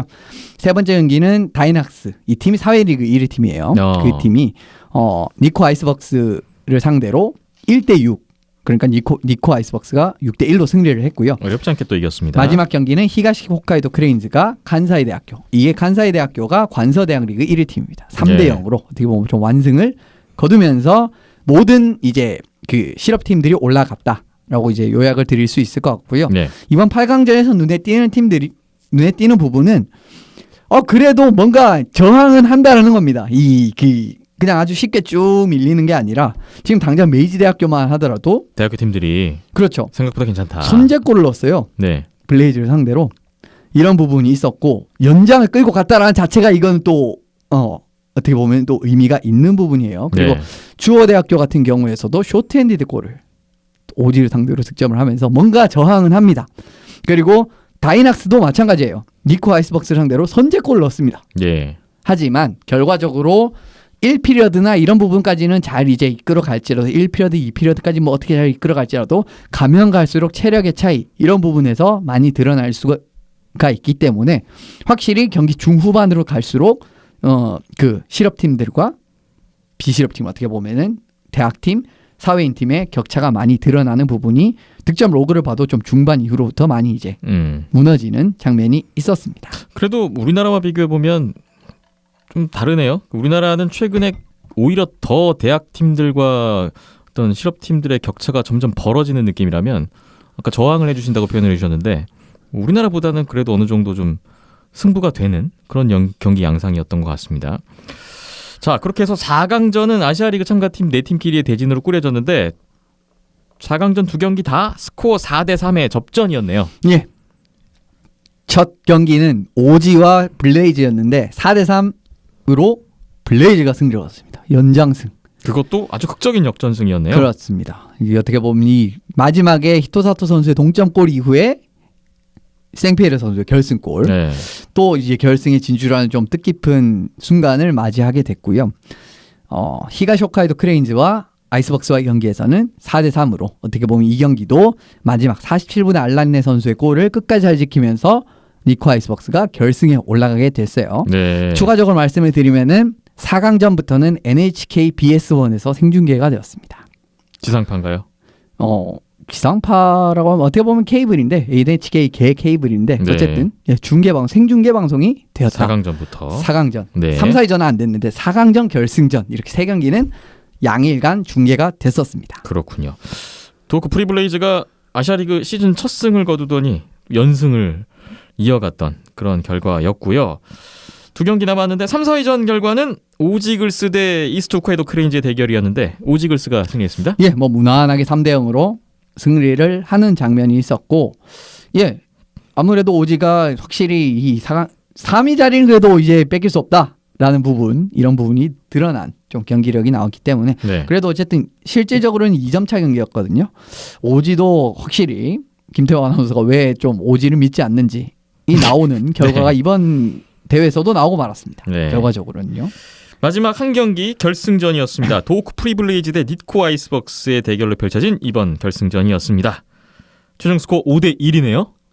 네, 니코 아이스박스의 승리였습니다. 5대1인데 정말 치열하긴 했어요. 2피리어드까지는요. 예. 이게 1대1로 2피리어드 끝까지 이제 가고 있다가 2피리어드 시작하자마자 블레이즈가 무너지기 시작하더니 이게 수습이 안 되면서 3피리어드에만 4골 허용한 이후에 그냥 아주 전의를 상실하고 패하고 말았습니다. 어떻게 보면 니코가 그러니까 3피리어드에 완벽하게 분위기를 잡고 5대1로 승리를 거뒀다라고 말씀을 드릴 수가 있을 것 같네요. 3피리어드에 와르르 무너지는 거는 프리블레이즈 입장에서는 아시아리그 때 올 시즌 또 많이 그렇죠. 봐왔던 또 그런 흐름이기도 합니다. 예. 니코 아이스박스가 우승을 차지했습니다. 이게 2014년 이후 5년 만에 우승이라고요? 예. 2014년에 진짜 극적으로 우승을 차지했었어요. 그때 막 연장이었는지 잘 기억이 안 나는데 상황 자체가 진짜 애매한 골이 들어가서 뭔가 판독을 해도 애매모호한 뭐 NHL 많이 보시는 분들이라면은 이제 굉장히 이제 쉽게 설명해드리면은 옛날 2010년에 시카고 블랙호크스가 연장 결승골을 넣었을 때보다 더 애매한 상황이 2014년 결승에 나왔었습니다. 네. 그런데 그게 이제 결과적으로 골로 연결이 되면서 이 어떻게 보면 블레이즈 입장에서는 납득이 안 되는 패배라고 말씀을 할 수 있는 부분이었고 이 니코 입장에서 정말 이 눈물의 승리라고 할 수 있었던 승리였는데 이번에는 그냥 뭐 무난하게 승리를 어쨌든 따긴 했는데 5년 만에 다시 우승을 하는데 성공을 했네요. 예. 어쨌든 최근 4년간을 따지자면은 2번 결승을 진출 이제 3번이네요. 이제 4년 동안. 근데 오지한테 막혔잖아요. 이제 그 이전에 2번을 오지한테 막혔었는데 예. 올해 이번에 우승을 차지하면서 니코 아이스박스로서 통산 2번째 전일본 선수권 우승이고 전신이었던 후루카와 전공 시절까지 포함을 한다면은 6번째 우승을 차지하게 됐습니다. 그렇군요. 이번 대회가 일본 요코하마에서 열렸는데 또 이 점도 또 인연이 있네요. 니코 아이스박스가. 이게 정말 묘해요. 뭔가 네. 이제 스포츠가 참 뭔가 과학적으로는 이게 설명이 안 되는 그런 게 있는 게 2014년에 벅스 우승할 때도 요코하마에서 우승을 했었습니다. 네. 근데 올해도 요코하마에서 우승을 했고 상대가 블레이즈 똑같아요. 결승전 상대. 네. 블레이즈. 2014년에도 블레이즈였거든요. 블레이즈 입장에서는 정말 이 복수, 내일의 복수 막 이러면서 결승 올라갔을 때 참 이런 막 이 SNS에 막 이야기 나오고 그랬습니다. 근데 결국 복수는커녕 5년 전에 재판, 오히려 보면 더 안 좋은 패배를 당하면서 참 어떻게 보면은 이 블레이즈 입장에서는 정말 올해 타이틀을 이거 마지막 하나 기댈 전일본 선수권이었는데 그러게요. 참, 아깝게 됐습니다. 예, 안타깝게 됐네요. 네. 니코 아이스박스의 우승으로 끝난 이번 전 일본 선수권 대회였고요. 개인상 마지막으로 한번 보겠습니다. 역시나 니코 아이스박스의 선수들이 개인상을 또 많이 휩쓸었군요. 예, 대회 최우수 선수는 후쿠지 유타카 선수가 선발이 됐고요. 그리고 최우수 신인으로는 후루카와 슌 선수가 선발이 됐습니다. 프리블레이즈의 골리. 예, 결승전 양 팀의 골리가 선발이 됐네요. 네. 베스트 6 같은 경우에는 골리의 후쿠지, 그리고 수비의 사토 선수, 니코의 사토 선수입니다. 그리고 블레이즈의 생피에르 선수, 이 선수도 뭐 연장 결승골, 그리고 첫 경기도 아마 이제 그 다나카 선수의 골의 어시스트가 생피에르 선수였었던 걸로 기억을 합니다. 네. 이러면서 두 선수가 뽑혔고, 공격수에는 스즈키 겐토 선수가 참 이 중요한 골을 많이 넣었어요. 이번 준결도 그렇고 결승도 그렇고 이렇게 뽑혔고, 후루아시 선수, 후루아시 마크루. 그렇습니다. 후루아시 선수 뽑혔고, 마지막으로 히토사토 시게키 선수가 마지막 공격수 한 자리를 차지를 하면서, 히토사토 시게키 선수는 복귀를 했군요. 그렇습니다. 이번 대회 통해서. 예, 이번 대회 통해서 복귀를 했고요.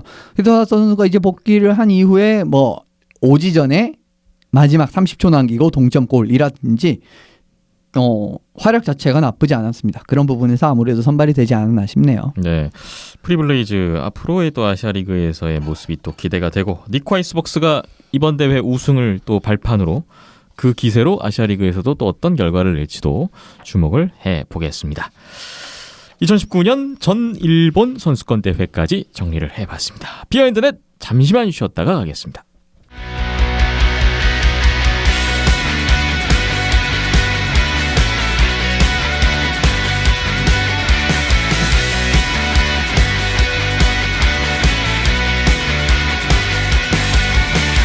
네, 이번에는 아시아리그 아이스하키 지난 한 주 정리해 보겠습니다. 지난주에는 딱 3경기 있었습니다. 러시아 유즈노 사할린스크에서 사할린과 대명 킬러 웨일즈의 3연전이 있었고, 박준혁 PD가 또 다녀오셨습니다. 그 이야기를 나눠보겠습니다. 경기 결과 정리를 해보죠. 12월 5일 목요일에 양 팀의 올 시즌 1차전이었습니다. 스코어 4대3, 대명이 이종민 선수의 3피리어드 그 막판에 파워플레이 골이 결승골이 되면서 4대3으로 대명 킬러 웨일즈가 정규승을 거뒀습니다. 알렉세이 이바노프 선수가 38세이브 3실점했고, 사할린이 블라디슬라프 포킨 선수가 18세이브 4실점을 기록했고요. 이종민 선수는 8경기 만에 오랜만에 또 골 맛을 봤네요. 결승골이었습니다. 대명이 이날 승점 3점을 추가했는데 이 승리로 아이스박스를 끌어내리고 플레이오프 가능권인 리그 4위로 순위를 한 단계 올렸습니다. 12월 7일 토요일에 양팀의 2차전이 있었는데 이날은 최종 스코어 6대3으로 사할린이 승리를 거뒀습니다. 대명이 계속해서 추격전은 펼쳤습니다만 3피리어드 마지막에 또 연달아 실점이 됐군요. 이날은 사할린이 데니스 코로바예프 선수가 나와서 19세이브 3실점을 했고, 대명은 알렉스 이바노프 선수가 26세이브 6실점을 기록했습니다. 사할린의 미하일 클림추크 선수가 결승골 포함해서 1골 3도움을 했고요. 알렉세이 예르민도 2골 1도움, 니키타 바이코프 선수는 선제골을 터뜨렸는데 아시아리그 본인의 데뷔 첫 골을 기록했습니다. 이 선수가 지난 시즌까지 벨라루스 2부 리그에서 뛰다가 올 시즌에 사할린에 새로 들어온 21살 선수인데 첫 골이 나왔네요. 대명의 이종민, 이재희 선수는 이날까지 2경기 연속골을 또 이어갔습니다.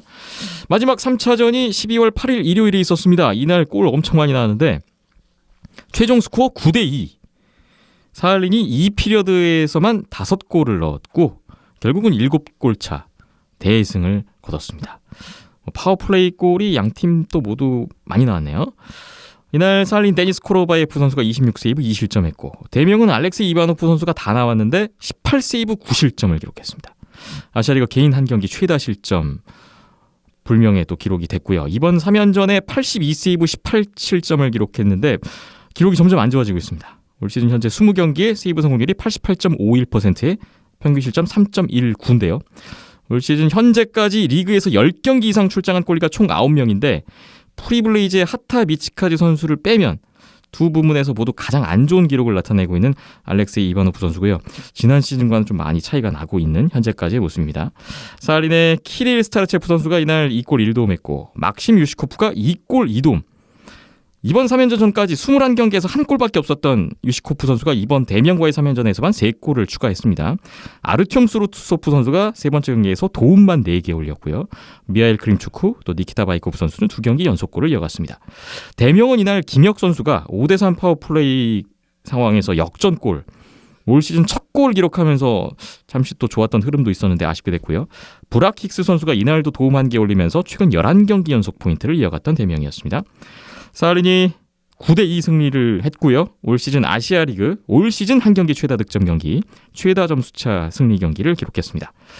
대명이 이렇게 대피해를 한 게 꽤 오랜만인데 2016-2017 시즌 그때 이제 팀 창단하고 첫 시즌이었는데 당시에 사할린전 3대12 패배 이후로 그 이후로는 가장 많은 실점, 가장 큰 점수차 패배가 됐습니다.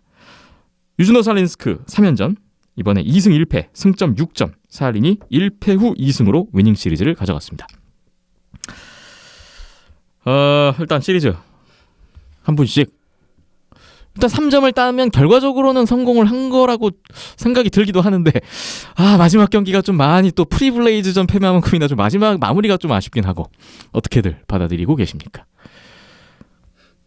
3점이 성공입니다. 제가 생각했을 때는요. 네. 어쨌든 뒷맛은 굉장히 찝찝하긴 해도 결과적으로 이 3점이 어떻게 보면 플레이오프 레이스 좀 장기적으로 봤을 때는 굉장히 큰 도움이 될 만한 3점이라고 저는 생각을 하거든요. 왜냐하면은 플레이오프 경쟁권에 있는 이코 아이스박스나 크레인즈나 이런 팀이 지금 사할린과 3점 딸 수 있을까 이런 생각이 들긴 해요. 뭐 사실 니코는 좀 까봐야 알 수 있겠지만은 근데 어렵다고 보거든요. 그런 부분에서는 이 3점을 어쨌든 원정에서 챙긴 부분은 굉장히 크고 네. 첫 경기 같은 부분은 어쨌든 대명 선수들이 파워플레이 차단도 이제 상대방 파워플레이 이제 많은 찬스를 차단을 잘했지만은 이게 경기도 잘하고 운도 좋으면은 어쨌든 좀 전력차가 있어도 경기를 이길 수 있다라는 부분이 굉장히 잘 드러났었던 경기예요.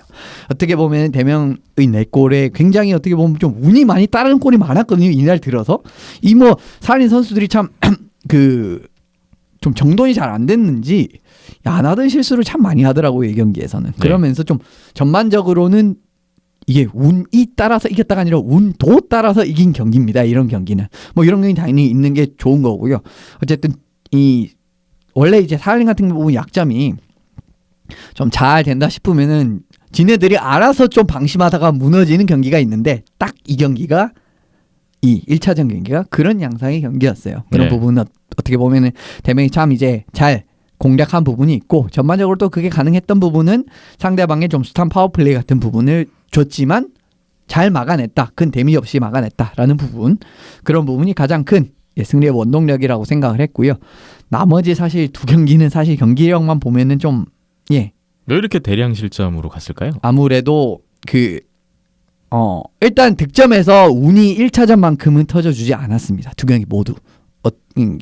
그런 부분이 있고 코로바이프 선수 사실 그렇게 잘하지는 않았어요. 이 경기는 어떻게 보면 드문드문 굉장히 이제 상대방이 여지를 내주는 이런 플레이를 많이 했는데 결과적으로 참 대명 입장에서는 이번 시리즈 두 번째 두 경기에서 아까운 점은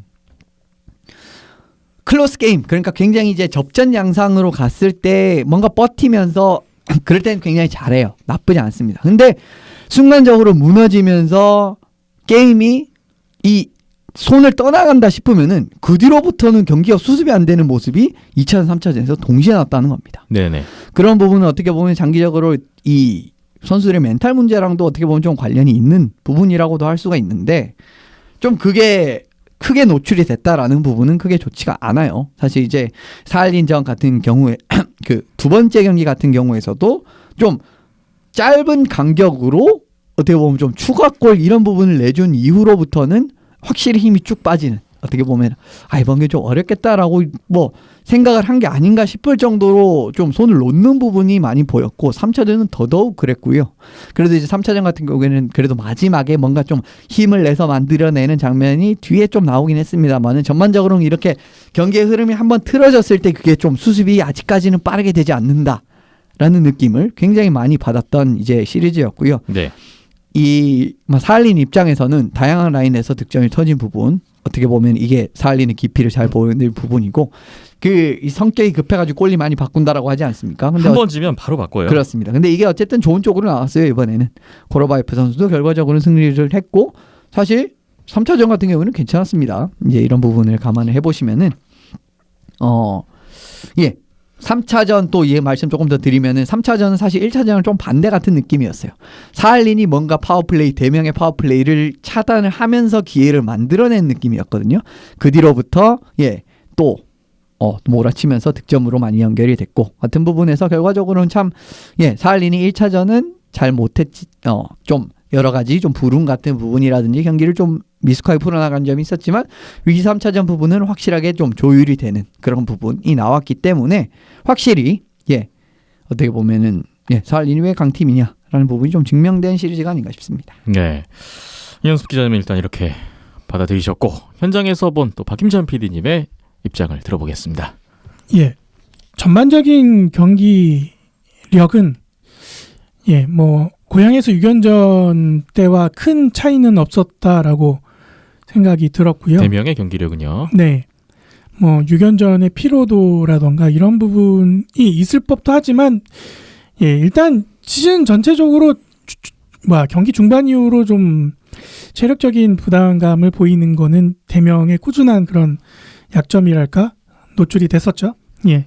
그런 부분이 계속해서 반복해서 나왔던 거고 그런 사할린 같이 공격적인 부분에서 강점을 갖고 있는 팀들에게는 그런 약점은 쉽게 공략 당하고도 남죠. 그래서 매 경기 30점 이상씩 했던 거라고 생각이 들고요. 1차전은 말씀 주신 것처럼 운의 작용이 많이 작용도 됐고 사할린의 좋은 찬스들이 가까스로 골대를 맞추거나 빗나가는 장면들이 서너 장면씩 있었거든요. 그런 장면과 그다음에 이날 이바노프가 이바노프 돌아왔구나라는 생각이 들 정도로 준수한 활약을 해줬습니다. 브레이크어웨이 상황도 2번이나 있었는데 다 막아냈었고요. 그런 부분들이 같이 어우러지면서 승리를 했었고 또 파워플레이에서 득점이 잘 안 나는 대명 킬러 에이즈인데 결국에는 나왔다라는 가장 중요한 순간에 터졌습니다. 그게 가장 크게 작용이 됐었고 그 네 번째 골 이후에 파상 공세를 막아내는 그 절실함이 오랜만에 좀 발휘가 되지 않았나라는 생각이었고요. 문제는 2, 3차전에는 그런 장면들이 안 나왔다라는 거. 슈플럭이니 체킹이니 허슬 플레이들이 종족을 감췄다라는 게 가장 큰 문제였고 포워드들의 그런 수비 지원들이 많이 부족했던 그런 게 좀 많이 아쉬웠죠. 그러면서 한 번의 역습 찬스를 맞이하게 되고 사할린이 2번, 3번 그런 거 찬스 놓치면은 2위 자리까지 못 올라갔죠.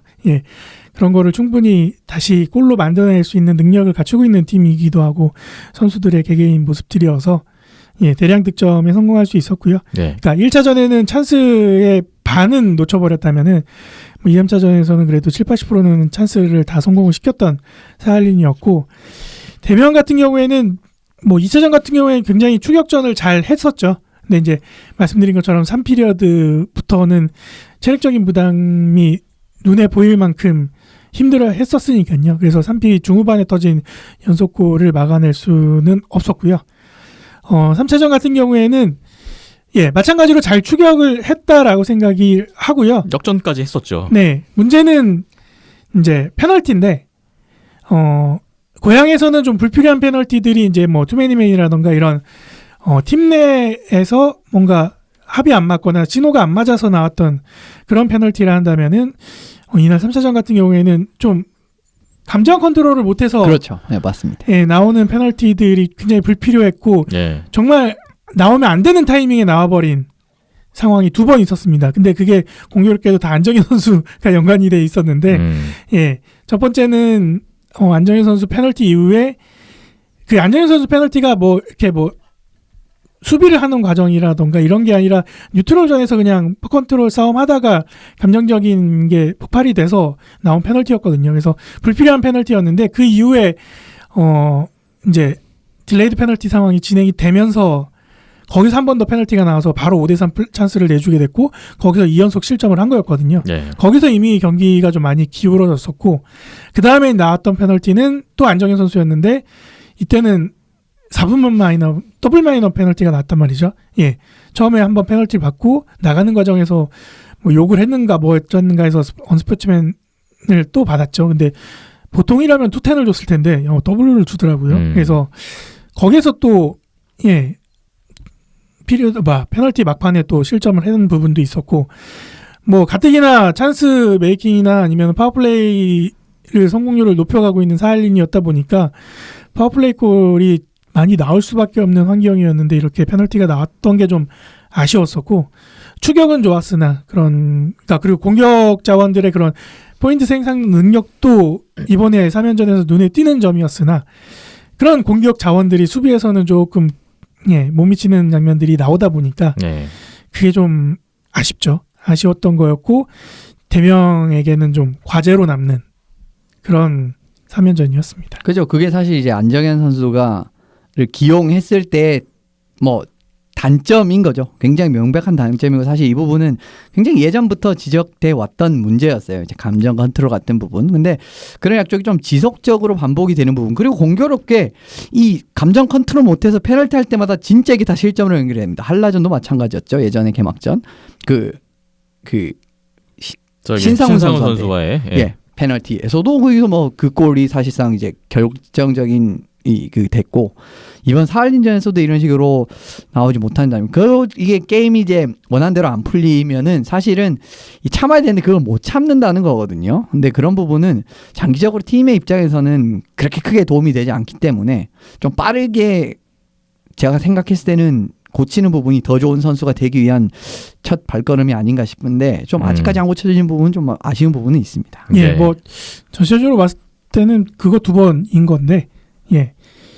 메시지는 그게 나오니까 좀 아쉽고 그렇죠. 그 타이밍이 너무 안 좋아요. 절묘하게 안 좋아요. 그러니까 한참 추격을 해서 이제 좀 추격의 발판이 마련이 된 상황에서 그렇게 한 번씩 미끄러지는 장면들이 나오니까 그게 조금 아쉬운 부분이고요. 물론 뭐 감정 컨트롤 안 하고 이제 좀 몰라 경기 이거 보고 나발이고 나는 지금 열받으니까 이걸 풀이해야겠어 하는 거는 뭐 비단 안정현 선수뿐만 아니라 브라이언 영이라던가 뭐 등등의 선수들이 그죠? 그런 표현은 하거든요. 경기 내에서도. 근데 이제 그게 이제 좀 타이밍상으로 좀 경기가 넘어갔을 때나 아니면 좀 여유가 있을 때는 뭐 그런 상황이 아니라 좀 추격계 발판에 찬물을 끼얹는 그런 팀의 패는 없어야 되는데 피해를 최소화해야 되는데 타이밍이다 보니까 그게 좀 결과적으로 많이 아쉬웠던 부분이었고요. 예, 그래서 쭉 보면은 좀 좋아지긴 했어요. 예전에 선수 초창기 때보다는. 그래서 제가 생각했을 때는 좀 결정적일 때 이렇게 계속 이런 장면이 반복된다라는 부분은 그렇게 좋은 사인은 아니거든요. 더군다나 안정현 선수가 이제 대명으로 온 이후로부터는 또 팀의 인라인 공격수고 물론 책임감이 더 늘어났지 않습니까? 예, 과거 하나 시절보다? 그런 안 좋은 페널티는 21경기 중에 2경기예요. 예, 2경기였고 그게 이제 좀 패배와 연결이 돼 있는 부분이 아쉬웠던 부분이고 물론 1라인에 있으면서 힉스 테스티드와 함께 라인 호흡을 맞추면서 올해는 참 잘하고 본인의 있어요. 기량도 마음껏 펼칠 수 있고 또 지금 1라인의 득점 생산 능력을 끌어올리는 데도 일조를 했기 때문에 그러한 강점도 있거든요. 그래서 그런 부분에 있어서는 성장하는 과정이라 생각을 해야겠고요. 네. 그러니까 이제 기용을 했을 때 이런 플레이로 지는 경기가 있다라는 부분을 지적하고 싶은 거죠. 네. 그래서 뭐 비단 그런 감정 컨트롤뿐만 아니라 경기에 대한 몰입이라던가 절실함이라던가 이런 부분은 플레이에서 좀 나타나면 좋을 텐데 그렇죠. 그런 부분이 뭐랄까 지난 고향에서부터 점점 안 보여지는 것 같아서 그런 부분 슈플락 체킹 뭐 그런 부분들이 좀 안 보여지는 것 같아서 그게 좀 아쉬웠었고 포워드의 수비 지원 그런 부분도 감독님도 나중에 라인 따로 띄워놓고 문제가 있는 라인은 따로 미팅을 할 정도로 네. 수비적인 부분에서 좀 계속 답답해하시는 모습을 봤었고요. 살리는 오랜만에 또 다득점을 하면서 대승을 거두니까 다 카메라 들으면서 전광판만 찍고 있더라고요. 오늘 9골 넣었다. 네. 아주 이런 분위기가 날이- 장난 아니더라고요. 예. 그때. 대명 찬단 첫 대면은 4년 전인데 4년 만에 일어난 일이다 보니까 다들 신기해하면서 전광판 찍는 거 보니까 정말 행복해하는 모습을 봤거든요. 살리 살리는. 관중들의. 행복하죠. 네. 저렇게 행복한 모습을 많은 사람들이 모여서 경기를 보면서 가지는구나라는 거를 우리나라도 저런 행복한 장면들이 연출이 돼야 될 텐데 라는 또 생각이 한편으로 들었고요. 네. 뭐 좀 힘든 일정이었고 그다음에 오고 가는 길도 쉽지 않았고 여러 가지 어려움 속에서 펼쳐졌던 사할린 원정이었는데 말씀하신 것처럼 승점 3점이면은 뭐 대충 나쁘지 않습니다. 퉁 느낌 낼 수 있을 것 같고요. 문제는 이제 대표팀 국제전 주간 이후에 펼쳐지는 안양알라와의 2연전 그리고 또 1월에는 오지 이글스가 또 오죠. 그래서 강팀들을 상대로 계속 연전이 이어지고 있는데 그 부분들에 대한 대비가 좀 이루어져야 할 거고요. 뭐 휴식기라고는 하지만 뭐 대표팀 차출도 많이 됐었고 그다음에 중간중간에 종합선수권이다 뭐다 하면서 경기들이 계속 꾸준하게 있다 보니까 뭐 지난 고양 6연전 시작할 때처럼 그런 휴식기 이후의 경기력 저하 문제는 걱정은 없을 것 같고요. 네. 좀 잘 추스리고 다시금 일어설 수 있는 대명이 됐으면 하네요. 네. 저도 이번 사할린과의 원정 3연전에서 승점 3점이면 성공적이라는 거에 동감을 하고요. 앞으로 순위 싸움에서 굉장히 큰 힘이 되는 3점이 될 것이다. 아까 댓글에서도 언급이 됐지만 대명 4위 이야기 나왔잖아요.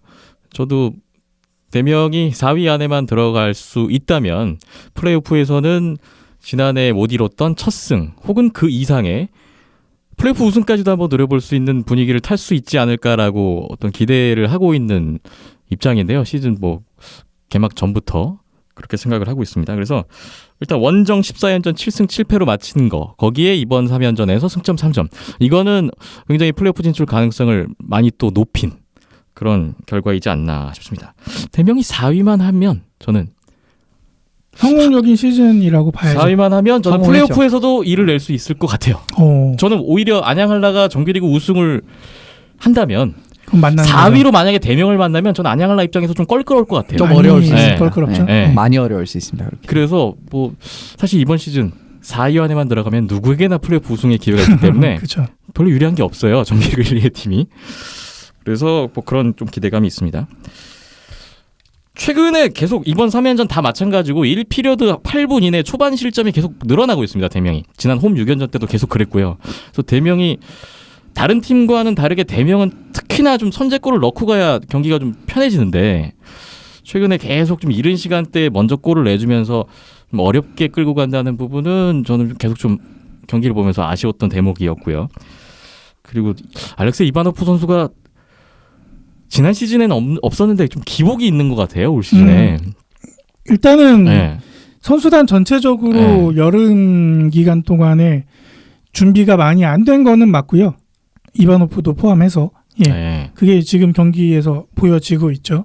3피 2피 지난 시즌에는 중반으로 이런 기복이 예. 없었는데. 그리고 이바노프 같은 경우에도 뭐 개인적인 사정이라던가 여러 가지 안팎으로 많은 변수들이나 힘든 부분들이 있어서 기복이 있는 걸로 알고 있고요. 네. 네. 근데 1, 2차전까지는 잘했거든요. 네. 3차전도 나쁘진 않았는데, 그러니까 야 이거는 좀 막아야 되는 거 아니야? 이런 거를 먹은 거는 없어요. 예, 대부분은 파워플레이 내지는 네. 예, 뭐 단독 찬스, 뭐 2대1, 2대0 찬스, 뭐 이런 찬스들에서 먹는 거는 정말 그거는 어쩔 수 없는 거죠. 막으면 진짜 대단한 거고 못 막아도 그거는 뭐 골리를 탓할 수는 없는 장면들이었으니까 예, 뭐 이바노프의 기복이라는 표현보다는 그냥 선수단 전체의 기복이 있다라고 보시는 게 더 맞지 않을까라는 제 생각입니다. 네.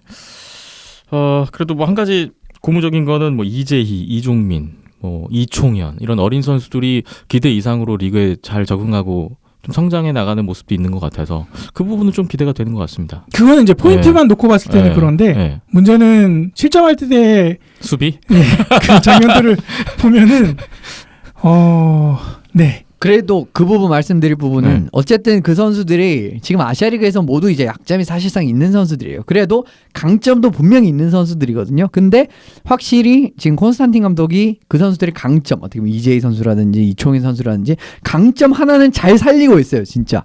그런 부분을 조금 더 눈여겨봐야 되지 않나 싶습니다. 생각했던 것보다는 되게 포인트 많이 올리고 있지 않습니까? 올 시즌에? 포인트 많이 올리고 있는데 실점할 때도 보면은 그죠. 항상 네. 그 선수들이 있어서 이번에 특별하게 라인 따로 미팅한 것도 전정우, 이총현, 이재희였거든요. 대명이 그 거의 라인업이 고정화로 가는 것 같아요 최근에. 최근 한 너댓 네. 다섯 경기까지는 그랬죠. 근데 좀- 아마 좀 글쎄요 변화 뭐 일단 지금 뭐 최시영 선수라든가 뭐 못 네. 나온 선수들도 있고 그다음에 아직 폼이 못 올라온 선수들도 있고 하다 황두현, 보니까 박민규 이런 선수들은 좀 결장이 길어지고 있고요. 네 점점점 뭐 시즌이 갈수록 그런 경기력 부분에서는 점점점 고정이 될 수밖에 없죠. 예, 못 뛰는 선수들이 경기력을 끌어올 수 있는 방법이 그렇게 많지는 않으니까요. 네. 경기가 많이 없다 보니까. 그렇죠. 그리고 꽤 잘하고 있으니까요. 네. 지금. 그리고 네. 계속 포인트를 생산하고 있으니까 어쨌든. 그렇죠. 그래서 수비적인 부분은 뭐 따로 미팅을 하는 것처럼 계속 보완을 가져가야 하는 부분이고 그런 부분에 있어서는 어린 선수들이 계속 배워나가고 있는 과정이다 보니까 뭐 성장이 되겠죠. 그래서 저는 이번 3연전 마치면서 정말 반복적으로 노출됐던 문제가 그런 공격수들의 수비 문제였는데 요거는 분명 하루아침에는 안 될 것 같고 시즌 말미에 가서는 어느 정도 그런 보완되는 모습들이 나올 텐데 시즌 말미가 또 사할린 3연전이란 말이에요. 네. 네. 아, 이게 참 어렵네요. 그때는 과연 어떤 결과가 나올까 기대가 되는 기대를 하고픈 3연전이기도 했습니다. 선수들이 뭐 의지를 다지겠죠. 이번에 이런 대패 홈에서 서력을 하겠다라는 강력한 의지를 한번 보여주기를. 보여줘야만 내년에. 하죠. 네. 네. 푸블전 마지막 게임 때 진 게 저는 그렇게 크게 선수들에게 다가가리라고는 생각을 못 하고 있었는데 그냥 한번 진 건데 뭐 어때? 뭐 그죠. 이런 생각이었는데 네. 선수들 스스로는 굉장히 안 좋게 아 생각을 그래요? 하고 있었던 그래놓고 그 거. 다음 경기를 바로 사할린을 잡은 겁니까? 그래서 굉장히 절치부심한 네. 게 팀 내 분위기로도 느낄 수 있었고 인터뷰에서도 그런 내용이 있었거든요. 푸블전 지고 굉장히 힘들었다, 안 좋았다. 그래서 선수들끼리 뭔가 좀 더 자구책이나 아니면은 절치부심하는 과정들이 있었다라고 했었는데 그게 이제 1차전에서도 어느 정도 나타났던 것 같고요. 그렇다면 이번 사할린전 대패가 다음 한라와의 2연전 때 또 좋은 영향을 끼칠 수도 있겠군요. 그렇죠. 네. 네. 기대가 되는군요. 예. 네. 그래서 기대를 하고 있고요. 네. 네. 다음 주 주말이니까 네. 고향과 안양에서 또 엄청난 혈전들이 그러게요. 이루어지지 않을까. 이래놓고 또 기대하고 대명이 있습니다. 또 선두 한라를 잡을 수 있을지 모릅니다. 네. 대명은 그런 팀이었습니다. 그러니까요. 정말 1차전 이기면서 김태범 아나운서가 카톡방에 그랬잖아요. 예, 이게 대명이지. 대명 킬러웨일즈란 팀은 이런 팀입니다. 네. 네.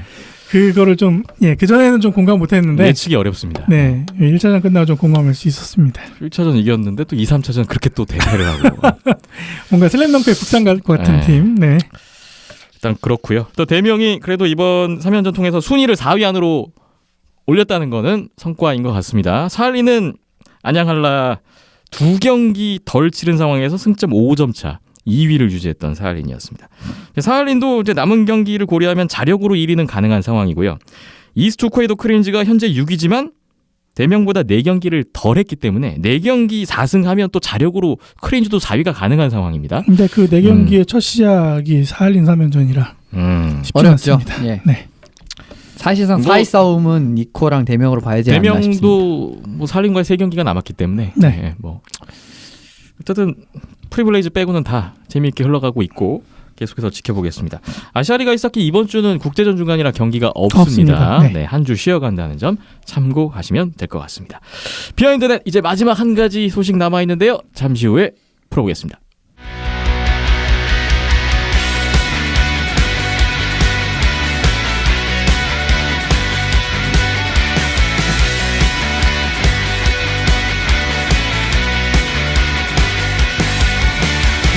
비하인드 224회 마지막 소식입니다. 우리나라 남자 국가대표팀이 유로 아이스하키 챌린지에 나섭니다. 헝가리에서 치러지는 이번 대회인데요. 헝가리 부다페스트에서 현지 시각 기준으로 12월 12일 목요일부터 시작됩니다. 이번 대회 참가국을 보면 A조는 헝가리, 프랑스, 일본 세 팀이 있고 B조는 대한민국, 우크라이나, 벨라루스 이렇게 세 팀이 있습니다. A조, B조 조별로 조별 리그를 치르고요. 그 결과를 토대로 순위 결정전, 그러니까 다른 조 팀과 한 번 더 붙는 구조죠. 각 예. 조 1위 팀끼리 붙고 2위 팀끼리 붙고 3위 팀끼리 붙고. 그렇습니다. 이런 그렇기 방식이죠? 때문에 네. 아직 마지막 경기 될지는 모른다는 그렇죠. 겁니다. 네, 우리나라 남자 대표팀 경기 일정을 보니까 12월 12일 목요일 한국 시각 기준이에요. 목요일 밤 12시에 우크라이나전 있고 다음날 13일 금요일 밤 12시에 벨라루스전 있고요. 여기까지가 B조 경기고요. 14일 토요일 시간과 상대는 미정인데 순위 결정전으로 A조 팀과의 대결을 남겨놓고 있습니다. 오늘 저희 녹음일 기준으로 새벽이었죠. 한국 시각으로 11일 수요일 새벽에 헝가리와 연습 경기가 있었는데 연장에서 1대2로 우리가 졌네요. 이 경기 다 보셨다고요? 두 분 다? 네. 예. 1대2로 진 게 운이 좋았습니다. 아, 위기가 솔직히 많았습니까? 말씀드리면 그 네. 정도고 저는 이번 이제 이 헝가리 대표팀을 보고 왜 헝가리가 최근에 이제 D1A의 하위권이고 D1B의 거의 최상위권 이런 느낌인지를 좀 알 수 있었던 경기였어요. 결과적으로 참 그 공격 전개 같은 거를 바리바리하게 만들어서 사실 1피리어드부터 진짜 3대0이 나와도 이상하지 않았던 경기였거든요. 초반에 굉장히 스코링 찬스도 많이 내주고 이런 어떻게 보면 역으로 말하면 헝가리가 많이 잡은 거죠. 스코링 찬스를. 네. 그런데 이게 패스를 주는데 허치고 자기네들이 실수를 해가지고 슛으로 연결 못한 장면이 진짜 너무 많이 나왔습니다. 근데 그럼에도 불구하고 제가 알기로는 슈팅이 45대 26인가? 그렇게 헝가리가 앞섰거든요. 네. 그 정도로 정말 압도적인 어떻게 보면 진짜 2대1로 끝난 게 용하다 싶을 정도로 참 좋았고 이 우리나라가 한 골을 넣은 것도 진짜 운이 좋았습니다. 그냥 이 블루라인 근처에서 네트로 던졌는데 그게 들어갔어요.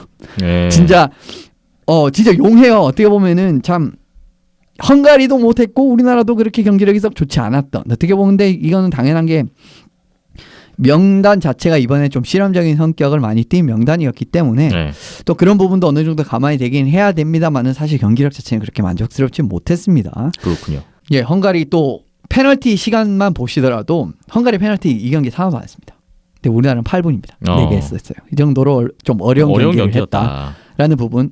하지만 스코어는 비등비등 하지만 스코어에 속지 말라라는 말씀을 좀 드리고 싶고 네. 만약 이런 경기를 이번 벨라루스전에 한다라고 하면은 저는 이번 대회에서 어떻게 보면은 그 지난 어떻게 보면 벨라루스 잡았던 것 같은 결과는 기대할 수가 없지 않을까라는 생각까지 들었던 좀 굉장히 좀 불안했었던 경기였는데 그래도 뭐 참 황현호 선수가 좀 어떻게 보면은 초반에 뭐 어떻게든 막아내더라고요. 그 찬스 같은 부분을 그런 부분은 좀 눈여겨보고 확실히 좀 황현호 선수를 이제는 어떻게 보면 조금 더 좀 더 기용을 해봐도 괜찮지 않을까?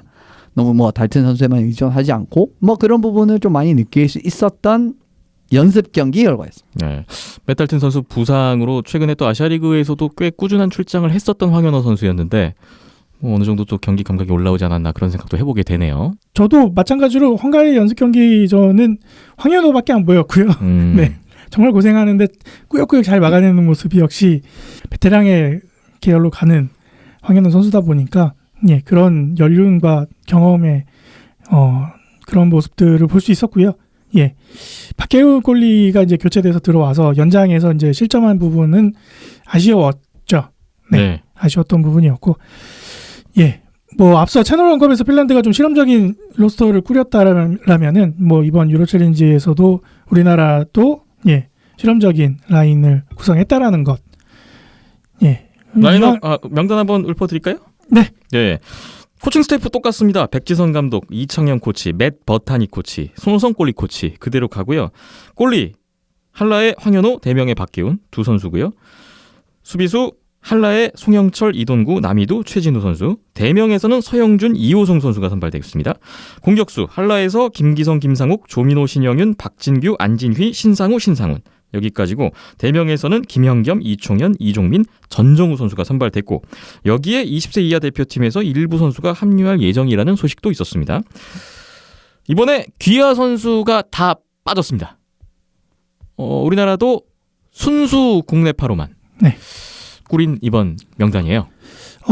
앞서 말씀 이어서 하면은 네. 실험적인 성격이 이제 귀하 선수가 다 빠져서 실험적인 성격이라고 했는데 이왕 실험할 거면은 요새 경기 일정 빡빡하게 뛴 베테랑 선수들도 같이 쉬면 어떨까라는 생각을 했었고요. 네. 아예 더 실험적으로 가서 저희 뭐 20세에서 끌어오는 거 네. 이왕 끌어오는 거 그냥 더 많이 끌어오면은 좋지 않을까라는 생각을 계속 봐왔던 김기석, 김상욱, 뭐 신상우 이런 선수들이요. 그러니까요. 네. 좀 휴식을 줘도 될 법한데 네. 그런 생각이었고요. 그러니까 실험적인 측면에서 봤을 때 네. 그리고 U20도 같이 이제 전지훈련을 가는 김에 일정을 같이 맞춰서 이제 몇몇 선수들을 시험 가동하는 이번에도 뭐 강민환 선수라던가 이재민 선수가 같이 포함이 돼서 경기를 뛰었었죠. 네. 큰 의미는 없다고 봐요. 그러니까 U20 선수들이 뭐 2, 3라인에 포진이 돼서 같이 게임을 뛰고 이러면 모를까 한두 명 들어와서 4라인에 껴있으면 그거 아이스타임도 얼마 안 될 거고 맞아요. 무슨 실험이 될까라는 생각은 들거든요. 그래서 이제 앞서 말씀드린 것처럼 기아 선수 빼고 할 거면은 베테랑 선수들도 휴식을 주고 더 젊은 선수들, 뭐 대학 선수들 더 로스터에 포함시켜서 아예 실험적으로 갔으면 어땠을까라는 생각을 했었고요. 이게 백지선 감독이 20세 이하랑 성인 대표팀이랑 겸임을 하고 있다 보니까 이게 지금 또 헝가리 같은 지역에서 또 U20 대표팀 훈련 전지훈련 했잖아요. 그런 것도 좀 연관이 있는 것 같은데요. 그건 이제 돈 아끼려고 그렇게 하는 거고요. 그렇죠. 그러니까 이제 뭐 같이 훈련도 잠깐 하고 그렇게 하는 건데 그럴 거면은 이왕 그렇게 한 거면은 20세에서 더 데려와서 더 실험적으로 돌리면 좋지 않을까. 어차피 U20도 강릉에서 하고 그러면은 유로 챌린지 레벨에 되는 선수들이 U20 선수들 대거 포함시켜서 경기를 뛰기면은 그만한 경험을 더 쌓일 테고 여러 가지 이점이 있지 않았을까라는 개인적인 생각을 했었고요. 그랬을 때 헝가리전을 어제 새벽처럼 그렇게 경기력이 나왔다라 그러면 충분히 이해가 가능하죠. 괜찮아요, 그건. 저도 돼. 더 먹어도 돼. 황현호라는 보석을 다시 한번 재발견했잖아. 이렇게 말씀드릴 수 있죠. 하지만 솔직히 말씀드리면 사실 이 다음 월챔이랑 별반 차이 없을 것 같거든요. 지금 로스트가. 그러니까 헝가리에 들어간 지 뭐 얼마 안 돼서 가자마자 경기 치른 경기라 경기력도 안 좋았고 뭐 이렇게 질 수밖에 없었다라는 거는 핑계죠. 그건 다 똑같죠. 다 똑같은 거고요. 그래서 그런 좀 아쉬운 부분이 이번 헝가리전 보면서 생각이 좀 들었었고요. 그럼에도 불구하고 이제 실점을 최소화했고 황현우가 또 열심히 잘 막아줬기 때문에 그 기대를 안고 이제 본 게임인 우크라이나 벨라루스 뭐 연습 경기는 연습 경기니까 그냥 그렇게 넘어가고 본 게임에서 이제 얼마만큼 경기력을 보여주고 가능성을 보여주고 또 젊은 선수들이 기회가 주어졌을 때 얼마만큼 또 성장하는 모습을 보여줄 것인가에 초점을 두고 경기 뭐 이기면 더 좋겠죠. 하지만 지더라도 저 상관없습니다. 비난하거나 뭐 그럴 게 아니라 그런 성장하는 선수들의 모습을 보면서 같이 응원하는 게 좋지 않을까라는 생각입니다. 우리나라에서는 좀 그런 부분들을 이번 대회에서 보시면 될 것 같고 우리가 상대할 다른 국가들, 다른 참가 팀들의 로스터는 이번에 좀 어떻게 보고 계십니까?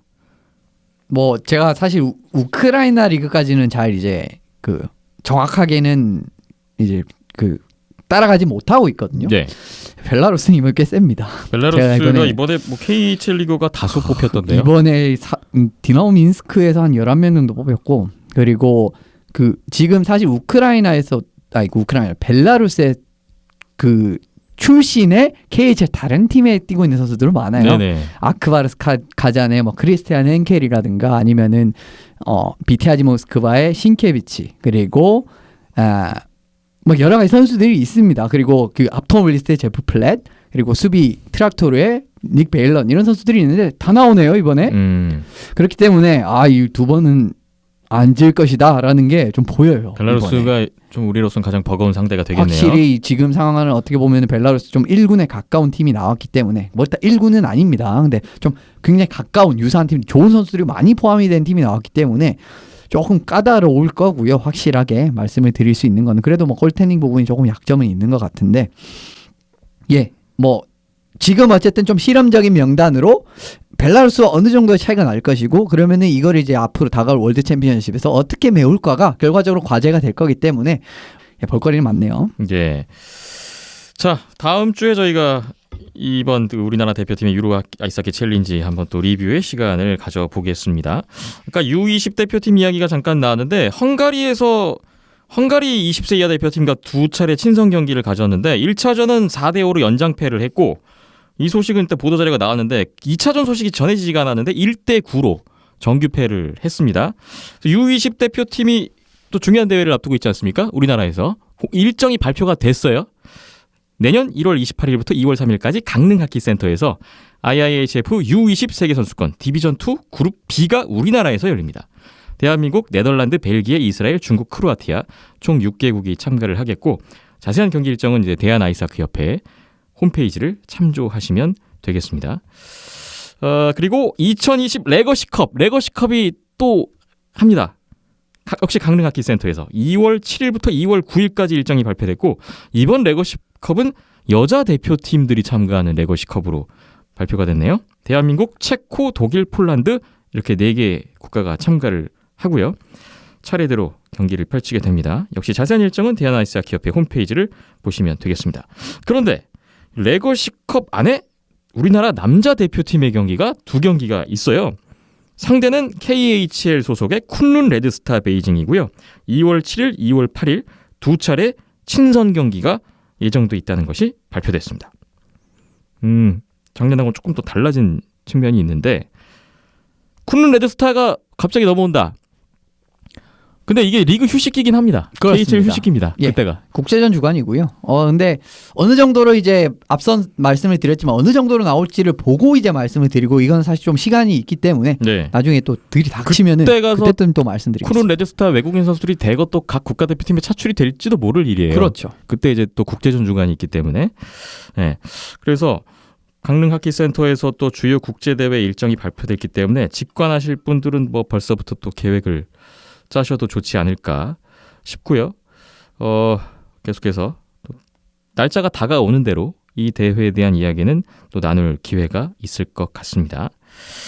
비하인드넷 224회 마무리를 할 시간인데 12월 14일 토요일부터 제74회 전국 종합 아이스하키 선수권 대회가 시작되네요. 29일 일요일까지. 장소는 안양 빙상장, 광운대 링크, 강릉하키센터고요.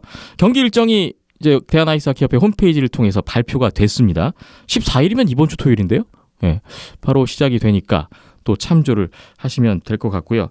아마 종합 아이스하키 선수권 대회도 저희가 리뷰를 통해서 자세하게 다룰 예정입니다. 네, 그때 한번 이야기를 나눠보겠습니다. 오늘 224회는 여기까지 하고 마무리하겠습니다. 비하인드넷 기존의 팟빵 아이튠스 네이버 오디오 클립에서 비하인드 더 넷으로 검색하고 들어오셔도 되고요. 유튜브 온더스포츠에서는 보이는 라디오가 또 가능합니다. 네이버 TV에도 온더스포츠 있고요. 페이스북과 인스타그램에도 온더스포츠 찾아오시면 더 많은 자료와 이야기를 공유하실 수가 있겠습니다. 박힌전 PD, 이현섭 기자 두 분 오늘도 고생 많이 하셨습니다. 다음 주에 뵙겠고요. 저는 김태범이었습니다. 끝까지 함께해 주신 여러분 고맙습니다.